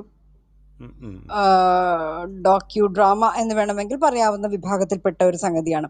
അപ്പോൾ ശൈലജ ടീച്ചർ അന്ന് ഇത് ചെയ്യാൻ ആവശ്യപ്പെട്ട സമയത്ത് പറഞ്ഞിരുന്ന ഒരു കാര്യം, കേരളത്തിലെ സ്ത്രീകൾ എങ്ങനെ ഇന്നത്തെ സ്ത്രീയായി, പലതരത്തിലുള്ള സമരങ്ങളിലൂടെയും പോരാട്ടങ്ങളിലൂടെയും കടന്നു വന്നിട്ടുള്ള ഒരു വലിയ ചരിത്രം നമുക്കുണ്ട്. അപ്പോൾ നമുക്ക് എങ്ങനെയാണ് ഈ ഒരു ചരിത്രത്തെ നമ്മുടെ ക്യാമ്പസിലെ കുട്ടികളോട് പറയാൻ പറ്റുന്നത്? ക്യാമ്പസിന്റെ ഒരു പ്രായം നമുക്കറിയാമല്ലോ. അപ്പൊ അവർക്ക് ഈ പറഞ്ഞ മാതിരി ഒരുപക്ഷെ സോഷ്യൽ മീഡിയയിലെ ഏറ്റവും പുതിയ റീലുകൾ കണ്ടുള്ള പരിചയവും, അല്ലെങ്കിൽ അത്രയും ഒരു വിഷ്വലി എക്സ്പ്ലോർഡ് ചെയ്തിരിക്കുന്ന ഒരു കമ്മ്യൂണിറ്റിയാണ് അവർ, അല്ലെങ്കിൽ അത്രയും അവരുടെ ഒരു എന്താ പറയാ, അതിന്റെ നിറവിൽ നിൽക്കുന്ന ആളുകളാണ് അവര്. അപ്പം അതുകൊണ്ട് അവരെ ബോറടിപ്പിക്കാതെ ഒരു ഡോക്യുമെന്ററിയുടെ സാധാരണ കെട്ടും മട്ടുമില്ലാതെ ചിലപ്പോൾ ഒരു സിനിമ കാണുന്ന ലാഘവത്തിൽ അവർക്ക് ഇത് കാണാൻ പറ്റണം. അപ്പോൾ നിങ്ങൾക്ക് എങ്ങനെയാ കഥ പറയാൻ പറ്റും എന്നുള്ളതായിരുന്നു നമ്മുടെ മുന്നിലുള്ള ഒരു ചലഞ്ച്. അപ്പൊ നമ്മൾ നോക്കുമ്പം ഒരുപാട് സംഭവങ്ങൾ തുന്നിച്ചേർക്കപ്പെടേണ്ടുന്ന ഒരു വിഷയമാണ് ഇന്നത്തെ സ്ത്രീ എങ്ങനെ ഇന്നത്തെ സ്ത്രീയായി രൂപപ്പെട്ടു എന്നുള്ളത്. അതിനകത്ത് മിത്തും, ഇപ്പൊ നങ്ങേലിയുടെ കഥയടക്കമുള്ള മിത്തുകളും ഒക്കെ അതിനകത്തുണ്ട്. അപ്പൊ നമുക്ക് എങ്ങനെയാണ് അത്രയും ഒരു ബൃഹത്തായിട്ടുള്ള നമ്മുടെ ഒരു വരവിന്റെ ചരിത്രം, നമ്മുടെ ഒരു മുന്നോട്ട് പോക്കിന്റെ ചരിത്രം പറയാൻ പറ്റുന്നത്? അപ്പൊ ഈ ചരിത്ര സന്ദർഭങ്ങൾ സൂചിപ്പിക്കുന്ന സമയത്തെല്ലാം നമുക്ക് ഈ ചലഞ്ച് പൊതുവിൽ ഡോക്യുമെന്ററി മേക്കേഴ്സിന് ഉണ്ടാകാറുണ്ട്. അപ്പോൾ നമ്മളെടുത്തൊരു തീരുമാനം എന്തായിരുന്നു എന്ന് വെച്ചാല്, നമ്മളൊരു നിയതമായ ഒരു സ്ക്രിപ്റ്റ് ഫോളോ ചെയ്ത് ഇന്നത്തെ കാലത്തെ അടയാളപ്പെടുത്തിക്കൊണ്ട്, ഇന്നത്തെ തലമുറയിലെ പ്രതിനിധികളെ ഉൾപ്പെടുത്തിക്കൊണ്ട് ഒരു ഇന്നത്തെ കഥ പറയുന്നു. അതേസമയം തന്നെ ആ ഇന്നത്തെ കഥയിൽ നിന്ന് അവര് പഴയ സംഗതികളിലേക്ക് നോക്കുന്നു. ആ നോക്കുമ്പം കാണുന്ന പഴയ സംഗതികളുടെ വേറൊരു സ്ക്രിപ്റ്റ് ഉണ്ടാകുന്നു. അപ്പൊ ഒരു സ്ക്രിപ്റ്റ് ഉണ്ട്, ആ സ്ക്രിപ്റ്റിന് അകത്ത് തന്നെ പഴയ ഗാഥകൾ കൊടുത്തിട്ടുള്ള വേറൊരു സ്ക്രിപ്റ്റ് ഉണ്ടാകുന്നു. അങ്ങനെ ഉള്ള ഒരു തുന്നിച്ചേർക്കലാണ് നമ്മൾ അതിനകത്ത് നടത്തിയത്. അപ്പൊ എനിക്ക് തോന്നുന്നു ആ ഡോക്യുമെന്ററി പല സ്ഥലങ്ങളിലും പല ക്യാമ്പസുകളിലും ഒക്കെ ധാരാളമായി കാണിച്ചിട്ടുണ്ടായിരുന്നു. അപ്പൊ ആളുകൾ അത് കാര്യമായി, ആളുകൾ എന്ന് വെച്ചാൽ പ്രത്യേകിച്ചും ചെറുപ്പക്കാർ അത് കാര്യമായിട്ട് ഇഷ്ടപ്പെട്ടിരുന്നു. അപ്പം ഒന്ന് അതിനകത്ത് പറയുന്ന കഥയും പിന്നെ കഥയ്ക്കുള്ളിലെ കഥയും ഒക്കെ കൂടി ചേർന്നിട്ടുള്ള ഒരു രസവും ഒരു കൗതുകവും ഒക്കെ അതിനുണ്ടായിട്ടുള്ളത് കൊണ്ടാകണം. അതേസമയം നമുക്ക് കൃത്യമായി പറയേണ്ടുന്ന ഒരു സ്ത്രീയുടെ, ഇന്നത്തെ സ്ത്രീയുടെ ഒരു വരവിന്റെ ചരിത്രം വളരെ കൃത്യമായിട്ട് അതിനകത്ത് എന്താ പറയാ പറഞ്ഞു വെക്കുന്നുമുണ്ട്. അപ്പൊ നമ്മൾ ഇത് ചരിത്രം പറയുകയാണ് എന്ന മട്ടിൽ പറയാതെ പറയുമ്പോൾ ഉണ്ടാക്കുന്ന ഒരു ഭംഗി അതിനകത്ത് ഉണ്ടായിരുന്നു എന്നാണ് എനിക്ക് തോന്നുന്നത്. ഞങ്ങളെ സംബന്ധിച്ചുള്ള അതൊരു വലിയൊരു ചലഞ്ച് ആയിരുന്നു ഞങ്ങളെ സംബന്ധിച്ചിടത്തോളം. ഒന്ന് വലിയ പൈസക്കല്ല നമ്മളത് ഉണ്ടാക്കിയത്. പ്രത്യേകിച്ചും വലിയ നിലയിലുള്ള സെറ്റുകൾ ഇടാനൊന്നും നമുക്ക് സാധ്യമായിരുന്നില്ല. അതേസമയം തന്നെ ഞങ്ങൾ ചിത്രാഞ്ജലിയുടെ ക്യാമ്പസിലും പരിസര പ്രദേശങ്ങളിലും ഒക്കെ ആയിട്ട് നമ്മൾ എന്താ പറയാ, ചില ചെറിയ സെറ്റുകളൊക്കെ ഒരുക്കുകയും അതിനുള്ളിൽ നിന്നുകൊണ്ട് നമുക്കിത് എങ്ങനെ സാധ്യമാക്കാമെന്ന് ആലോചിക്കുകയുമായിരുന്നു. അത് നന്നായിട്ട് പുതിയ തലമുറ നന്നായിട്ട് അത് മനസ്സിലാക്കിയിട്ടുണ്ടാകും. കാര്യം ഒരു ചരിത്രത്തിലേക്കുള്ള ഒരു തിരിഞ്ഞു നോട്ടം ഉണ്ടല്ലോ അതിനകത്ത്. ആ ഭാഗം വളരെ അട്രാക്റ്റീവായിട്ട് അവതരിപ്പിച്ചിട്ടുണ്ട്. ഹലോ വിധു, ഞാൻ എൻ്റെ അക്കാഡമിയിൽ ഒരു ജൂനിയർ എന്നുള്ള രീതിയിലാണ് കേട്ടോ സംബോധന ഇങ്ങനെ ചെയ്യുന്നത്. അപ്പോ വിധു ചെയ്തിട്ടുള്ള റീബർത്ത് ഓഫ് എ റിവർ എന്ന് പറയുന്ന ഒരു ഡോക്യുമെന്ററി ഞാൻ കണ്ടിട്ടുണ്ട്. ഒരു മരിച്ചു പോയ ഒരു പുഴയെ പുനർജനിപ്പിക്കുന്ന ആ ഒരു ഡോക്യുമെന്ററി ഒരു ഗ്രാമപ്രദേശത്ത് കുടിനീരില്ലാത്ത ഒരു അവസ്ഥയിൽ ഇരിക്കുന്ന ആളുകളുടെ പ്രതിസന്ധികള് അതല്ലേ ഇതിവൃത്തം? അത് എവിടെ വെച്ചിട്ടാണ് അത് ചെയ്തത്? എവിടത്തെ റിവറാണ്? അല്ല, മീനച്ചിലാർ അങ്ങനെ അത് മരിച്ചിട്ടുണ്ടോ? ആക്ച്വലി അത് ചെയ്തത് ആ ഹരിത മിഷന് വേണ്ടിയിട്ടായിരുന്നു. ആ മീനച്ചിലാറ്റിന്റെ കൈവഴികളായ മീനന്തരയാറും കൊടൂരാറും. അപ്പം ആ അതിന്റെ ഈ എന്താ പറയാ കൈവഴികളെ ഉണങ്ങിപ്പോയ അല്ലെങ്കിൽ വരണ്ടുപോയ കൈവഴികളെ കണ്ടെത്തി ഒരു റീലിങ്കിങ് നടത്തുന്ന ഒരു പദ്ധതി പിന്നെ മീനച്ചിലാറിൽ ആറ്റിൽ നടക്കുന്നുണ്ടായിരുന്നു, ഹലോ. കോട്ടയത്ത് നടക്കുന്നുണ്ടായിരുന്നു. ആ അപ്പം ആ അനിൽകുമാർ എന്ന് പറഞ്ഞിട്ട് ഒരു പക്ഷേ നമുക്ക് എല്ലാവർക്കും അറിയാം, കഴിഞ്ഞ നിയമസഭാ തെരഞ്ഞെടുപ്പിന് അവിടെ നിന്ന് മത്സരിച്ച സ്ഥാനാർത്ഥിയായിരുന്നു, തിരുവഞ്ചൂർ രാധാകൃഷ്ണനെതിരെ മത്സരിച്ച സ്ഥാനാർത്ഥിയായിരുന്നു. അപ്പം അഡ്വക്കേറ്റ് അനിൽകുമാറിന്റെ നേതൃത്വത്തിലായിരുന്നു ആ ഒരു വീണ്ടെടുപ്പ് നടന്നത്. മീനച്ചിലാറ്റിനെ വീണ്ടെടുക്കുക എന്ന് പറഞ്ഞിട്ടുള്ള ഒരു വലിയ കർമ്മ പദ്ധതി. അതിന് സത്യം പറഞ്ഞാൽ കുറേയധികം വർഷങ്ങളുടെ പഴക്കവുമുണ്ട്. അപ്പം ആദ്യം ഒരു വലിയ സംഘം പരിസ്ഥിതി പ്രവർത്തകര് പിന്നെ പുഴ നടത്തം നടത്തി പുഴയെ തിരിച്ചറിഞ്ഞ് ആ അറിവുകൾ നാടിന് പകർന്നു കൊടുത്ത് അങ്ങനെ നാട്ടുകാരൊക്കെ കൂടി പുഴ തിരിച്ചു പിടിക്കണമെന്ന് തീരുമാനിച്ച് ഒരു നാട് മുഴുവൻ പുഴയെ തിരിച്ചു പിടിക്കാനായിട്ട് അങ്ങോട്ട് പോവുകയാണ്. അങ്ങനെ ഈ പോകുന്ന വഴിക്കാണ് ഹരിത മിഷൻ ഈ പദ്ധതിയെക്കുറിച്ച് അറിയുകയും ഹരിത മിഷൻ അതിന്റെ സഹായം വാഗ്ദാനം ചെയ്യുകയും സ്വാഭാവികമായും ഹരിത മിഷൻ വരുന്നതോട് കൂടിയിട്ട് പല പല ഡിപ്പാർട്ട്മെന്റുകളും അവരുടേതായ ഇടപെടലുകളും അതിനകത്ത് നടത്തി. അപ്പോൾ എന്താ പറയാ, അങ്ങനെ ഒരു നാടും നാട്ടുകാരും അല്ലെങ്കിൽ സർക്കാർ സംവിധാനങ്ങളും പിന്നെ ഒക്കെ ചേർന്നുകൊണ്ട് പുഴയെ തിരിച്ചു പിടിക്കുന്ന ഒരു വലിയ യത്നമായിരുന്നു അവിടെ നടന്നത്. ഞാനൊരു ഏതാണ്ട് ഒരു 8 മാസത്തോളം പല സമയത്തായിട്ട് ഈ സ്ഥലത്ത് പോവുകയും ഇത് ഡോക്യുമെന്റ് ചെയ്യുകയും ചെയ്യുന്നുണ്ടായിരുന്നു. അപ്പൊ എനിക്ക് ഭയങ്കര കൗതുകം തോന്നിയുള്ള ഒരു കാര്യം എന്ന് വെച്ചാല് ഒരുപക്ഷെ കേരളത്തിലെന്നല്ല, ഇന്ത്യയിലെന്നല്ല, ലോകത്തിന് തന്നെ മാതൃകയായിട്ടുള്ള ഒരു ഒരു ഒരു എന്താ പറയാ ഒരു സംഗതിയാണ് അവിടെ നടന്നുകൊണ്ടിരിക്കുന്നത്. ഒരു പുഴയെ എന്താ പറയാ വരണ്ടു പോയിരിക്കുന്ന ഒരു പുഴയെ തിരിച്ചു പിടിക്കുക, തിരിച്ചു കൊണ്ടുവരിക, പുനർജനനം കൊടുക്കുക എന്നൊക്കെ വേണമെങ്കിൽ പറയാവുന്ന ഒരു സംഗതി. അതും എല്ലാ മനുഷ്യരും ഒത്തുചേർന്ന് തോളോട് തോൾ ചേർന്ന് എനിക്കതിനകത്ത് ഭയങ്കര ഒരുപക്ഷെ സന്തോഷകരമായി അനുഭവപ്പെട്ടത് ഒരു പ്രത്യേക പാർട്ടിയോ ഒന്നുമല്ല. അപ്പോ ഞാനിപ്പോ അവിടെ ചെല്ലുന്ന സമയത്ത് എന്നെ കൊണ്ടുപോകുന്നത് അവിടുത്തെ എന്താ പറയാ ഈ പുഴയുടെ വശങ്ങളിലേക്കും പുതുതായി വന്ന കൈവഴികളിലേക്കൊക്കെ കൊണ്ടുപോകുന്നത് ഒരു വള്ളം എടുത്തിട്ട് അവിടുത്തെ കുറച്ച് BJP-കാരായിട്ടുള്ള ആൾക്കാരാണ് എന്നെ കൊണ്ടുപോകുന്നത്. അപ്പൊ ഞാൻ അവരോട് ചോദിച്ചു, ഇത് ഇടതുപക്ഷത്തിന്റെ പരിപാടിയല്ലേ, നിങ്ങൾക്ക് എന്താണ് ഇതിനകത്ത് കാര്യം എന്ന് ചോദിച്ചപ്പോ അവര് പറഞ്ഞു, വെള്ളം ഒഴുകല്ലേ, വെള്ളം വരുമല്ലേ, വെള്ളം വരുമ്പോ നമുക്കൊക്കെ അതിനകത്ത് സന്തോഷമല്ലേ. അപ്പൊ വേറൊരാൾ പറഞ്ഞു, വെള്ളം ഈ പുഴയിൽ നിറച്ചു ഒഴുകിക്കഴിഞ്ഞാൽ ഇവിടെ ഒരു ചെറിയ റിസോർട്ട് വരും, അപ്പൊ എനിക്ക് അതിന്റെ അടുത്തൊരു സ്ഥലമുണ്ട്, അവിടെ ഞങ്ങൾക്കും ഒരു ചെറിയ എന്തെങ്കിലും പദ്ധതികൾ ഒരുക്കാം. അങ്ങനെ ഓരോരുത്തർക്കും അവിടെ വെള്ളം ഒഴുകി എത്തേണ്ടുന്നതിന് ഓരോ കാരണങ്ങൾ ഉണ്ടായിരുന്നു. അവിടെ വേറൊരു സ്ഥലത്ത് അവിടെ ഒരു ക്ഷേത്രത്തില് പിന്നെ ആറാട്ട് നടന്നിട്ട് കുറേയധികം നാളുകളായി. വെള്ളം ഇല്ലാത്തതുകൊണ്ട് അവര് പ്രതീകാത്മകമായിട്ട് ഉരുളിയിൽ വെള്ളം നിറച്ചിട്ടാണ് പ്രതിഷ്ഠ നടത്തുന്നത്. അപ്പം അങ്ങനെ നടത്തിക്കൊണ്ടിരുന്ന സ്ഥലത്ത് അവിടുത്തെ DYFI ആൾക്കാരും ഒക്കെ കൂടി ചേർന്നിട്ട് വളരെ ആഴ്ചകൾ നീണ്ട ശ്രമകരമായ അധ്വാനത്തിനൊടുവിൽ അവിടെ എന്താ പറയാ കൈവഴികൾ മുഴുവൻ വൃത്തിയാവുകയും അവിടെ ഉണ്ടായിരുന്ന മാലിന്യങ്ങൾ നീക്കം ചെയ്യുകയും കൈവഴികൾക്ക് ആഴം കൂട്ടുകയും ചെയ്ത് പിന്നെ പെട്ടെന്നൊരു മഴ പെയ്തു. ആ മഴ പെയ്തതോട് കൂടിയിട്ട് അതിലൂടെ ഒക്കെ വെള്ളം ഇങ്ങനെ ഒഴുകി എത്താൻ തുടങ്ങി. അങ്ങനെ ആ ഒഴുകിയെത്തിയ വെള്ളം മുഴുവൻ അവിടുത്തെ ഉണങ്ങിക്കിടന്നിരുന്ന കുളത്തിൽ നിറഞ്ഞു. അങ്ങനെ 25 വർഷങ്ങൾക്ക് ശേഷം കടവിൽ ആദ്യം 25 വർഷങ്ങൾക്ക് ശേഷം ഒരു ആറാട്ട് നടത്തുകയാണ്. വിഗ്രഹത്തെ വെള്ളത്തിൽ ഇറക്കി പൂജിക്കുകയാണ്. അപ്പോ അത് അവിടെ എന്താ പറയാ ആളുകള് ജാതി മത വ്യത്യാസമില്ലാതെ, രാഷ്ട്രീയ വ്യത്യാസമില്ലാതെ ആളുകള് ആ ചടങ്ങും പരിപാടികളും ആഘോഷിച്ചു. പിന്നെ അവിടെ ഉണ്ടായിരുന്ന ഒരു ജുമാ മസ്ജിദിന് അടുത്ത അവര് പറഞ്ഞു, ഇവിടെ ഞങ്ങളുടെ ഇവിടേക്ക് കുറച്ച് പറമ്പ് നേരത്തെ ഇവിടെ വെള്ളം ഒഴുകിയിരുന്ന സ്ഥലമാണ്, അവിടെയാണ് പിന്നീട് പറമ്പായത്, ഞങ്ങൾ ഈ പരിപാടിക്ക് വേണ്ടിയിട്ട് ഞങ്ങളുടെ ആ പറമ്പ് വിട്ടു തരാമെന്ന് പറഞ്ഞിട്ട് ആ പറമ്പ് വിട്ടുകൊടുക്കുന്നു. അങ്ങനെ എന്ന് പറഞ്ഞാല് ഭയങ്കരമായ ഒരുപക്ഷെ ആളുകള് പുഴയ്ക്ക് വേണ്ടി ഒരുമിക്കുക, യത്നിക്കുക എന്നൊക്കെ പറഞ്ഞിട്ടുള്ള നമ്മള് പക്ഷെ കഥകളിലും അല്ലെങ്കിൽ സിനിമയിലോ പുസ്തകത്തിലൊക്കെ മാത്രം നോവലിലൊക്കെ വായിക്കാൻ പറ്റുന്ന സംഗതികളാണ് അവിടെ അന്ന് യാഥാർത്ഥ്യമായി കണ്ടത്. അപ്പം അതിനെ ഡോക്യുമെന്റ് ചെയ്യാനായിരുന്നു ഞാൻ അവിടെ പോയതും.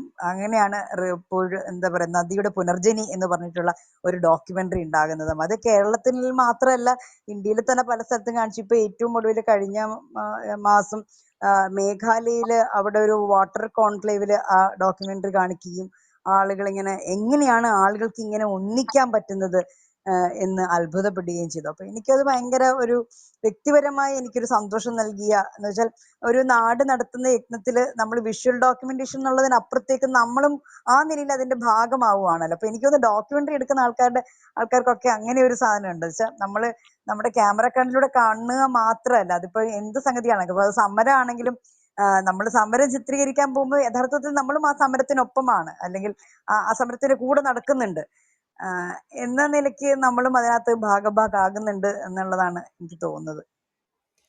ഒരു ഇത് സംശയം ചോദിച്ചോട്ടെ, ഈ വിഷ്വൽസ് ആണോ ആദ്യം മനസ്സിൽ വരുന്നത് അതോ സ്ക്രിപ്റ്റ് ആണോ വരുന്നത്? അതിപ്പോ പാട്ട് എഴുതുന്ന ആൾക്കാരോട് ചോദിക്കുമല്ലോ, ട്യൂൺ ഇട്ടിട്ട് പാട്ട് എഴുതുകയാണോ അതോ ലിറിക്സ് എഴുതി കഴിഞ്ഞിട്ട് ട്യൂൺ ഇടുകയാണോ ചോദിക്കും. അതുപോലെ ഈ വിഷ്വൽസ് ആണോ നമ്മളുടെ മനസ്സിലേക്ക് ആദ്യം വരുന്നത് ഒരു ഡോക്യുമെന്ററി തയ്യാറാക്കാൻ? എനിക്ക് തോന്നുന്നു പിന്നെ അത് ഓരോരുത്തർക്കും ഭയങ്കര വ്യത്യസ്തമായിരിക്കും തോന്നുന്നു. ഇപ്പൊ സിനിമയിൽ നമുക്ക് നിർബന്ധമായിട്ടും ഒരു സ്ക്രിപ്റ്റ് വേണം. നീതമായ ഒരു സ്ക്രിപ്റ്റിനെ ഫോളോ ചെയ്തിട്ടാണ്. കാരണം ഇപ്പൊ അത് നമുക്ക് തോന്നിയ പാട് നമുക്ക് എടുക്കാൻ പറ്റുമൊന്നുമില്ല. അവിടെ നമുക്ക് പിന്നെ ഒരു കഥ വേണം, അതിനകത്ത് അഭിനയിക്കുന്ന ആളുകൾ വേണം, കഥാപാത്രങ്ങൾ, അവർക്ക് ഡയലോഗ് വേണം, അവർ മൂവ് ചെയ്യണം, അതിനകത്ത് ഒബ്ജക്ട്സ് ഉണ്ടാകും, അങ്ങനെ അങ്ങനെ ആയിരിക്കും. പക്ഷെ ഡോക്യുമെന്ററിയിൽ നമുക്കറിയാം ചില സമയത്ത് ഇപ്പൊ നമ്മൾ ഇതൊക്കെ നമുക്ക് അറിയാമായിരിക്കും, നമുക്ക് നേരത്തെ തന്നെ നമ്മൾ എന്താണ് ഷൂട്ട് ചെയ്യാൻ പോകുന്നതെന്നൊക്കെ അറിയാമായിരിക്കും. പക്ഷെ ഞാൻ വിചാരിക്കുന്നത്, അപ്പൊ പൊതുവിൽ ഡോക്യുമെന്ററിസ്റ്റുകൾ പറയാറുണ്ട് നമുക്കൊരു സ്ക്രിപ്റ്റ് ഇല്ല എന്ന്. പക്ഷെ എന്നാൽ പോലും നമുക്കൊരു അലിഖിതമായിട്ടുള്ള ഒരു സ്ക്രിപ്റ്റ് ഉണ്ടാകുമെന്നാണ് ഞാൻ വിചാരിക്കുന്നത്. ആ സ്ക്രിപ്റ്റിലാണ് നമ്മൾ വർക്ക് ചെയ്യുന്നത് ഡോക്യുമെന്ററി എടുക്കുമ്പോൾ പോലും. ഇപ്പൊ നമ്മൾ പിന്നെ ഇപ്പം മീനച്ചിലാർ പോലൊരു സ്ഥലത്ത് ഒരു നദിയുടെ വിഷയത്തിലേക്ക് നമ്മൾ ചെല്ലുമ്പം നദിന്റെ പിന്നെ ഡ്രൈ ആയിട്ടുള്ള അല്ലെങ്കിൽ ഉണങ്ങിക്കിടക്കുന്ന നദിയെ കാണിക്കുന്നു. പിന്നീട് വെള്ളം വരുന്നത് കാണുന്നു. കുറെ നാളുകൾക്ക് ശേഷം, ചിലപ്പോൾ അതിനെ 1-2 വർഷങ്ങളായി ഷൂട്ട് ചെയ്തിരിക്കുന്ന ആളാണെങ്കിൽ, അപ്പം അതിന് ഡെഫിനറ്റ്ലി ചിലപ്പോൾ ഒരു ക്രോണോളജിക്കൽ ഓർഡർ ഉണ്ടാകും. അപ്പൊ തന്നെ നമ്മുടെ മനസ്സിൽ അത് എങ്ങനെയാണ് വിഷ്വൽ ഒരു ഫോമിലേക്ക് വരേണ്ടത് എന്നതിനെ സംബന്ധിച്ച് നമ്മുടെ മനസ്സിലൊരു ആലോചന ഉണ്ടാകും. അതനുസരിച്ചിട്ടായിരിക്കാം നമ്മൾ അതിനകത്ത്, അപ്പം ആ ചരടിലേക്ക് എങ്ങനെ മുത്തുകൾ കോർക്കണം എന്നതിനെ കുറിച്ച് നമുക്കൊരു ആലോചന ഉണ്ടാകും. അപ്പം അങ്ങനെയാണ് നമ്മൾ ആ മുത്തുകൾ ആ ചരടിൽ കോർത്ത് എടുക്കുന്നത്. അപ്പൊ അതുകൊണ്ട് തന്നെ നമ്മൾ സ്ക്രിപ്റ്റ് ഇല്ലാന്ന് പറഞ്ഞാലും ചിലപ്പം സ്ക്രിപ്റ്റിനെ സംബന്ധിച്ചുള്ള ഒരു വളരെ അയഞ്ഞ ഒരു ഫോം നമ്മുടെ മനസ്സിൽ ഉണ്ടാകും. അത് ഉറപ്പാണ് അങ്ങനെ ഉണ്ടാകും ഉള്ളത്. അപ്പോൾ അങ്ങനെയാണ് എനിക്ക് തോന്നുന്നത്. എല്ലാവർക്കും ഇങ്ങനെ തന്നെ ആകണമെന്ന് ഒരു നിർബന്ധവും ഇല്ല.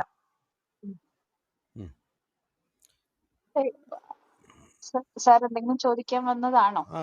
ചോദിക്കാം.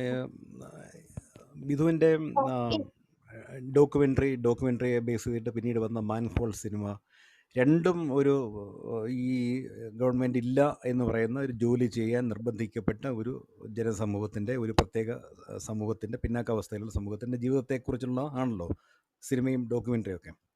ഇത് രണ്ടും വന്നതിന് ശേഷം ഇവരുടെ ജീവിതത്തിൽ ഗുണപരമായ എന്തെങ്കിലും മാറ്റം വന്നിട്ടുണ്ടോ?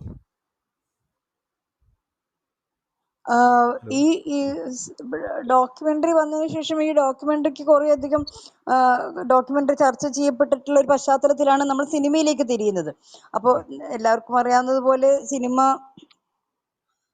അവാർഡൊക്കെ കിട്ടി ഭയങ്കര സന്തോഷമുള്ളൊരു കാര്യമാണ്. എനിക്ക് തോന്നുന്നു അതിനേക്കാളും വലിയ സന്തോഷം തോന്നിയത് ആ വർഷത്തെ ബജറ്റില് ഇത് ആദ്യമായിട്ട് ഒരു സിനിമയെ കുറിച്ച് പരാമർശിച്ചു എന്നുള്ളതാണ്. അതായത് ഈ മാൻഹോൾ എന്ന സിനിമയിൽ പരാമർശ വിധേയമായിരിക്കുന്ന കമ്മ്യൂണിറ്റിക്ക് ഏതാനും കോടികൾ അനുവദിച്ചുകൊണ്ട് അവരുടെ റീഹാബിലിറ്റേഷനും അവരുടെ ജോലി, എന്താ പറയാ, ഒരു മെഷീനറിയുടെ സപ്പോർട്ടോടുകൂടി ചെയ്യുന്നതിനുള്ള പദ്ധതികൾ ആവിഷ്കരിക്കുന്നതിന് പൈസ അനുവദിച്ചുകൊണ്ടും അന്ന് ധനമന്ത്രിയായിരുന്ന മിനിസ്റ്റർ ഐസക് ഒരു പ്രഖ്യാപനം നടത്തിയിരുന്നു. അപ്പൊ അതൊരു വലിയ കാര്യമായിരുന്നു. അപ്പോൾ ആ വർഷവും എനിക്ക് തോന്നുന്നു അതിനെ തുടർന്നുള്ള വർഷവും ബജറ്റില് കണ്ടിന്യൂസ് ആയിട്ട് പരാമർശ വിധേയമായിട്ടുള്ള ഒരു സിനിമയായിരുന്നു ആ നിലയിൽ മാൻഹോൾ. പിന്നെ ഈ കമ്മ്യൂണിറ്റിയിൽ അത് ആദ്യമായിട്ട്, അപ്പൊ എനിക്കൊന്ന് ആ സമയം തന്നെയാണ് ഇന്ത്യയിൽ തന്നെ തൊഴിലാളികളെ സംഘടിപ്പിച്ചുകൊണ്ട് പിന്നെ വലിയ മുന്നേറ്റം നടത്തിയ ബെൽസാദ വിൽസൺ എന്ന് പറഞ്ഞിട്ടുള്ള മനുഷ്യസ്നേഹിയായിട്ടുള്ള ആള്, അവർക്ക് മഗ്സാസെ അവാർഡ് കിട്ടുന്നു. അപ്പൊ ഞാൻ അദ്ദേഹത്തെ കാണാൻ പോവുകയൊക്കെ ചെയ്തിട്ടുണ്ടായിരുന്നു. അപ്പോ പിന്നെ അവരുടെ നേതൃത്വത്തിൽ ഒരു വലിയ സർവേ നടത്തിയിട്ടുണ്ടായിരുന്നു. അത് പിന്നെ കേരളത്തിലും കേരള സർക്കാരിന്റെ ഒരു എന്താ ശുചിത്വ മിഷന്റെ കീഴിലും അത്തരത്തിലൊരു സർവേ, ഏതൊക്കെ സ്ഥലങ്ങളിൽ എത്രയൊക്കെ പേര് എന്തൊക്കെ തരത്തിലുള്ള പണികളിൽ ഏർപ്പെടുന്നു, അവരുടെ എന്താ പറയാ മക്കള് അല്ലെങ്കിൽ അവരെന്ത് ജോലികൾ ചെയ്യുന്നു, അല്ലെങ്കിൽ അങ്ങനെയൊക്കെ ഉള്ള ഒരു വളരെ വിശദമായ ഒരു സർവേ അതിനുശേഷം നടന്നിട്ടുണ്ടായിരുന്നു. പിന്നെ എനിക്ക് തോന്നുന്നു അതിലും ഗംഭീരമായ ഒരു സംഗതി പിന്നീടുണ്ടായത്, ഈ വിഷയത്തെക്കുറിച്ച് അറിയുകയൊക്കെ ചെയ്തിരുന്ന 4-5 ചെറുപ്പക്കാര്, പ്രത്യേകിച്ച് എഞ്ചിനീയറിംഗ് ബിരുദധാരികളായിട്ടുള്ള 4-5 ചെറുപ്പക്കാര്, പ്രത്യേകിച്ച് മാൻഹോളിൽ വീണ് മരിച്ച നൌഷാദിന്റെ പ്രശ്നവും ഒക്കെ മനസ്സിലിട്ടിട്ടാണ് അവര് ജെൻ റോബോട്ടിക്സ് എന്ന ഒരു കമ്പനി വികസിപ്പിക്കുകയും അതിനെ തുടർന്ന് ബൻഡിക്കൂട്ട് എന്ന് പറഞ്ഞിട്ട് മാൻഹോളിൽ ഇറങ്ങാൻ പറ്റുന്ന ഒരു യന്ത്രത്തെ, ഒരു റോബോട്ടിനെ വികസിപ്പിക്കുകയും ചെയ്തു. നേരത്തെ നമ്മുടെ ശിവശങ്കർ സാറ് പ്രിൻസിപ്പൽ സെക്രട്ടറി ആയിരുന്ന, IT സെക്രട്ടറി ആയിരുന്ന സമയത്താണ് ഈ സംഗതികൾ വരുന്നത്.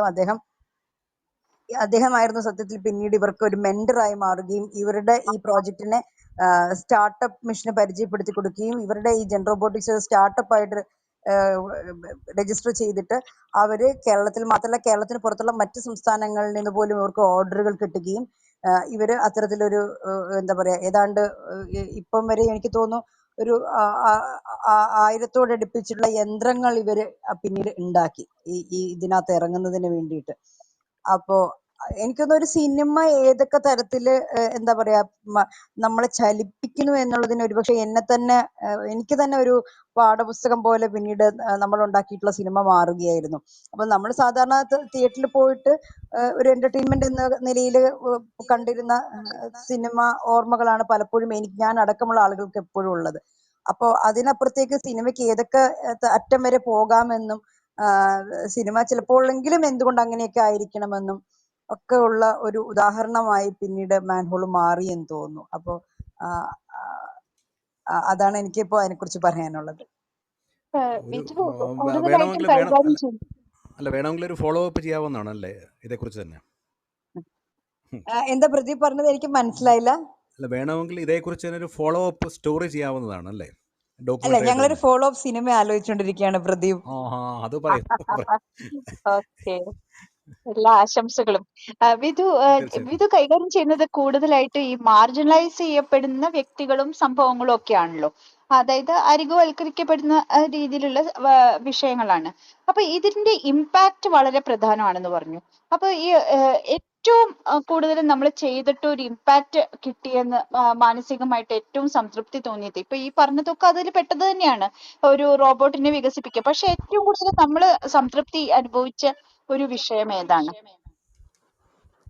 അല്ല, എനിക്ക് പിന്നെ അതിപ്പം ഉറപ്പായിട്ടും ഈ മാൻഹോൾ സിനിമ, കാരണം സിനിമയുടെ സിനിമ സഞ്ചരിച്ച വഴികൾ നോക്കുന്ന സമയത്ത് അത് ഉറപ്പായിട്ടും അത്തരത്തിലുള്ള ഒരു ആത്മസന്തോഷം തന്ന ഒരു വർക്കായിരുന്നു. പിന്നെ എനിക്ക് അതുപോലെ തന്നെയാണ് ഞാൻ ഈ പിന്നെ റീബർത്ത് ഓഫ് എ റിവർ എന്നതിനെയും കാണുന്നത്. കാരണം അത് ഉണ്ടാക്കിയിട്ടുള്ള വർത്തമാനങ്ങൾ, അത് പല അത് കാണിച്ച സ്ഥലങ്ങളിലും, കാരണം വെച്ചാൽ ഇപ്പൊ ഞാൻ നേരത്തെ പറഞ്ഞതുപോലെ ഒരു നദിയെ ചലിപ്പിക്കാൻ വേണ്ടിയിട്ടോ അല്ലെങ്കിൽ അതിന്റെ പിന്നെ ഒഴുക്ക് സാധ്യമാക്കാൻ വേണ്ടിയിട്ടോ കൊണ്ട് സർക്കാർ തലത്തിൽ ശാക്തീകരിക്കപ്പെട്ടു വരുന്ന നദിയല്ല അത്. പലതരത്തിലുള്ള മനുഷ്യ ഇടപെടലുകൾ അതിനകത്തുണ്ടായിരുന്നു. അത് ഈ പറഞ്ഞ മാതിരി ജാതി മതത്തിനും അപ്പുറത്തേക്കുള്ള ഒരു ഒന്നിക്കലിന് അത് കാരണമായി എന്നൊക്കെ പറയുന്നത് അടക്കം അത് ഉണ്ടാക്കിയിട്ടുള്ള ഒരു ഇമ്പാക്റ്റ് എനിക്ക് തന്നെ ഭയങ്കര ഒരു ലെസൺ ആയിട്ട് പിന്നീട് മാറിയിട്ടുണ്ടായിരുന്നു. അപ്പൊ ഈ 2 വർക്കുകളും ആ നിലയിൽ എനിക്ക് ഒരുപാട് സന്തോഷം നൽകിയിട്ടുള്ളതാണ്. എഴുത്തിലേക്ക് അത് തീർത്തും വേണ്ടെന്ന് വെച്ചിട്ട് ഡോക്യുമെന്ററിയിലേക്ക് പോയതാണോ, അതോ ഇനിയും എഴുതാനൊക്കെ ഉണ്ടോ? യാത്രകൾ എഴുതിയ ഒരു അനുഭവമൊക്കെ ഉണ്ടല്ലോ, ഒരു പുസ്തകമാക്കിയ അനുഭവം ഉണ്ടല്ലോ, ഇനിയും തിരിച്ചതിലേക്ക് പോകുമോ? ബേസിക്കലി ഞാൻ അങ്ങനെ ഒരു എഴുത്തുകാരി അല്ല. പക്ഷെ എനിക്ക് തോന്നുന്നു ഇപ്പൊ ആദ്യം സൂചിപ്പിച്ചതുപോലെ അപ്പോൾ എന്നെ എക്സ്പ്രസ് ചെയ്യാൻ എനിക്ക് ഏത് മീഡിയമാണ് ഉപയോഗിക്കേണ്ടത് എന്ന ഒരു തെരഞ്ഞെടുപ്പ് സാധ്യമാക്കാൻ പറ്റുന്ന ഒരാളാണ് ഞാനെന്ന് ഞാൻ വിചാരിക്കുന്നു. ചിലപ്പം എഴുതുമ്പം എഴുത്തുകാരി അല്ലാത്തതുകൊണ്ട് തന്നെ എഴുത്തിൽ ഒരുപാട് ഇടർച്ചയും പിന്നെ പിളർപ്പും ഒക്കെ ഉണ്ടാകും. അപ്പം കുറച്ച് വരയിലേക്ക് മാറും. അങ്ങനെ എഴുത്തും വരയും കൂടിയായിരുന്നു ദൈവം ഒളിവിൽ പോയ നാളുകൾ എന്ന പുസ്തകം ഉണ്ടാക്കി തീർത്തത്. അപ്പൊ കുറച്ച് അങ്ങനെ ആർട്ട് വർക്ക് എന്താണ് വര എന്ന് പറഞ്ഞ ഇലസ്ട്രേഷൻസ് വര എന്ന് പറഞ്ഞാൽ ഇല്ലസ്ട്രേഷൻ. അതെ അതെ അതെ. അപ്പൊ ഞാൻ അതൊരു യാത്രാ വിവരണമായിരുന്നു. അപ്പൊ അത് യാത്രാ വിവരണം കുറച്ചെഴുത്തും പിന്നെ കുറച്ച് വരകളും ഒക്കെ ആയിട്ടാണ് ആ യാത്രാ വിവരണം പൂർത്തിയാക്കിയത്. അപ്പൊ അത് വരയിൽ നിന്ന് എഴുത്തിലേക്കോ എഴുത്തിൽ നിന്ന് വരയിലേക്കോ മാറി മാറി സഞ്ചരിക്കാൻ പറ്റുന്ന തരത്തിലായിരുന്നു അത്. അപ്പോ അങ്ങനെ ഒരുപക്ഷെ അതാണ് ഞാൻ സൂചിപ്പിച്ചത്, എന്താണോ എന്തിലൂടെയാണോ ഇപ്പോൾ നമ്മളെ ആവിഷ്കരിക്കേണ്ടത് അതിന് നമ്മൾ ഒരു മീഡിയം സാധ്യമാക്കുന്നു. അത് ചിലപ്പോൾ ഇതെല്ലാം കൂടി ചേർന്നിട്ടാണെങ്കിൽ അങ്ങനെ എന്നൊക്കെ ഞാൻ വിചാരിക്കാറുണ്ട്. വിധുവിന്റെ പ്രൊഫൈൽ എടുത്ത് നോക്കുമ്പോൾ അതിൽ കാണുന്നത് തിയേറ്റർ ആക്ടിവിസ്റ്റ് എന്നാണ്. ഞാൻ ആർട്ടിസ്റ്റ് ആണോന്ന് ഒന്നുകൂടി നോക്കി, പക്ഷെ ആക്ടിവിസ്റ്റ് എന്നാണ് കാണുന്നത്. അത് എന്തായിരിക്കും കാരണം? അല്ല വിധു, ഞാൻ എന്താണ് ഒരു അങ്ങനെ കാര്യം വിശേഷിപ്പിച്ചത്? ഞാൻ അനുബന്ധമായിട്ട് ഒരു കാര്യം ചോദിക്കട്ടെ. 2003 മുത്തങ്ങ സംഭവവുമായി ബന്ധപ്പെട്ട് ഏഷ്യാനെറ്റിൽ നിന്ന് രാജിവെച്ചു, മുത്തങ്ങ മൂവ്മെൻറ്റിനകത്ത് ചേർന്നു. പക്ഷെ ഞാൻ ആ സംഭവം എൻ്റെ മനസ്സിൽ നിൽക്കുന്നില്ല. ഒന്ന് വിശദീകരിക്കാൻ പറ്റുമോ? ഞാനത് മറന്നുപോയി. ഹേമയും അത് ഓർക്കുന്നുണ്ടോ? മുത്തങ്ങ സംഭവവുമായി ബന്ധപ്പെട്ട് രാജിവെക്കൊന്നും അല്ല. മുത്തങ്ങ സംഭവവുമായി ബന്ധപ്പെട്ട് കാര്യമായ ചില പ്രശ്നങ്ങൾ ഉണ്ടായി എന്നേ ഉള്ളൂ. അപ്പൊ ഒന്ന് അതിനകത്ത് നമ്മൾ റിപ്പോർട്ട് ചെയ്യാൻ, അതായത് മുത്തങ്ങ സംഭവത്തിന്റെ അന്ന് എനിക്ക് തോന്നുന്ന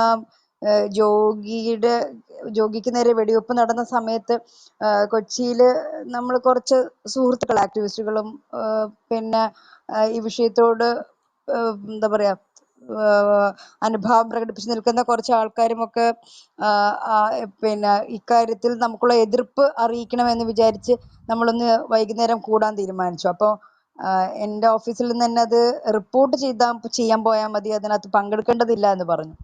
അപ്പൊ ഞാനെന്നാ ലീവ് എടുത്ത് പോകാമെന്ന് ആലോചിച്ചപ്പോൾ അതിനും സമ്മതിച്ചിട്ടുണ്ടായിരുന്നില്ല.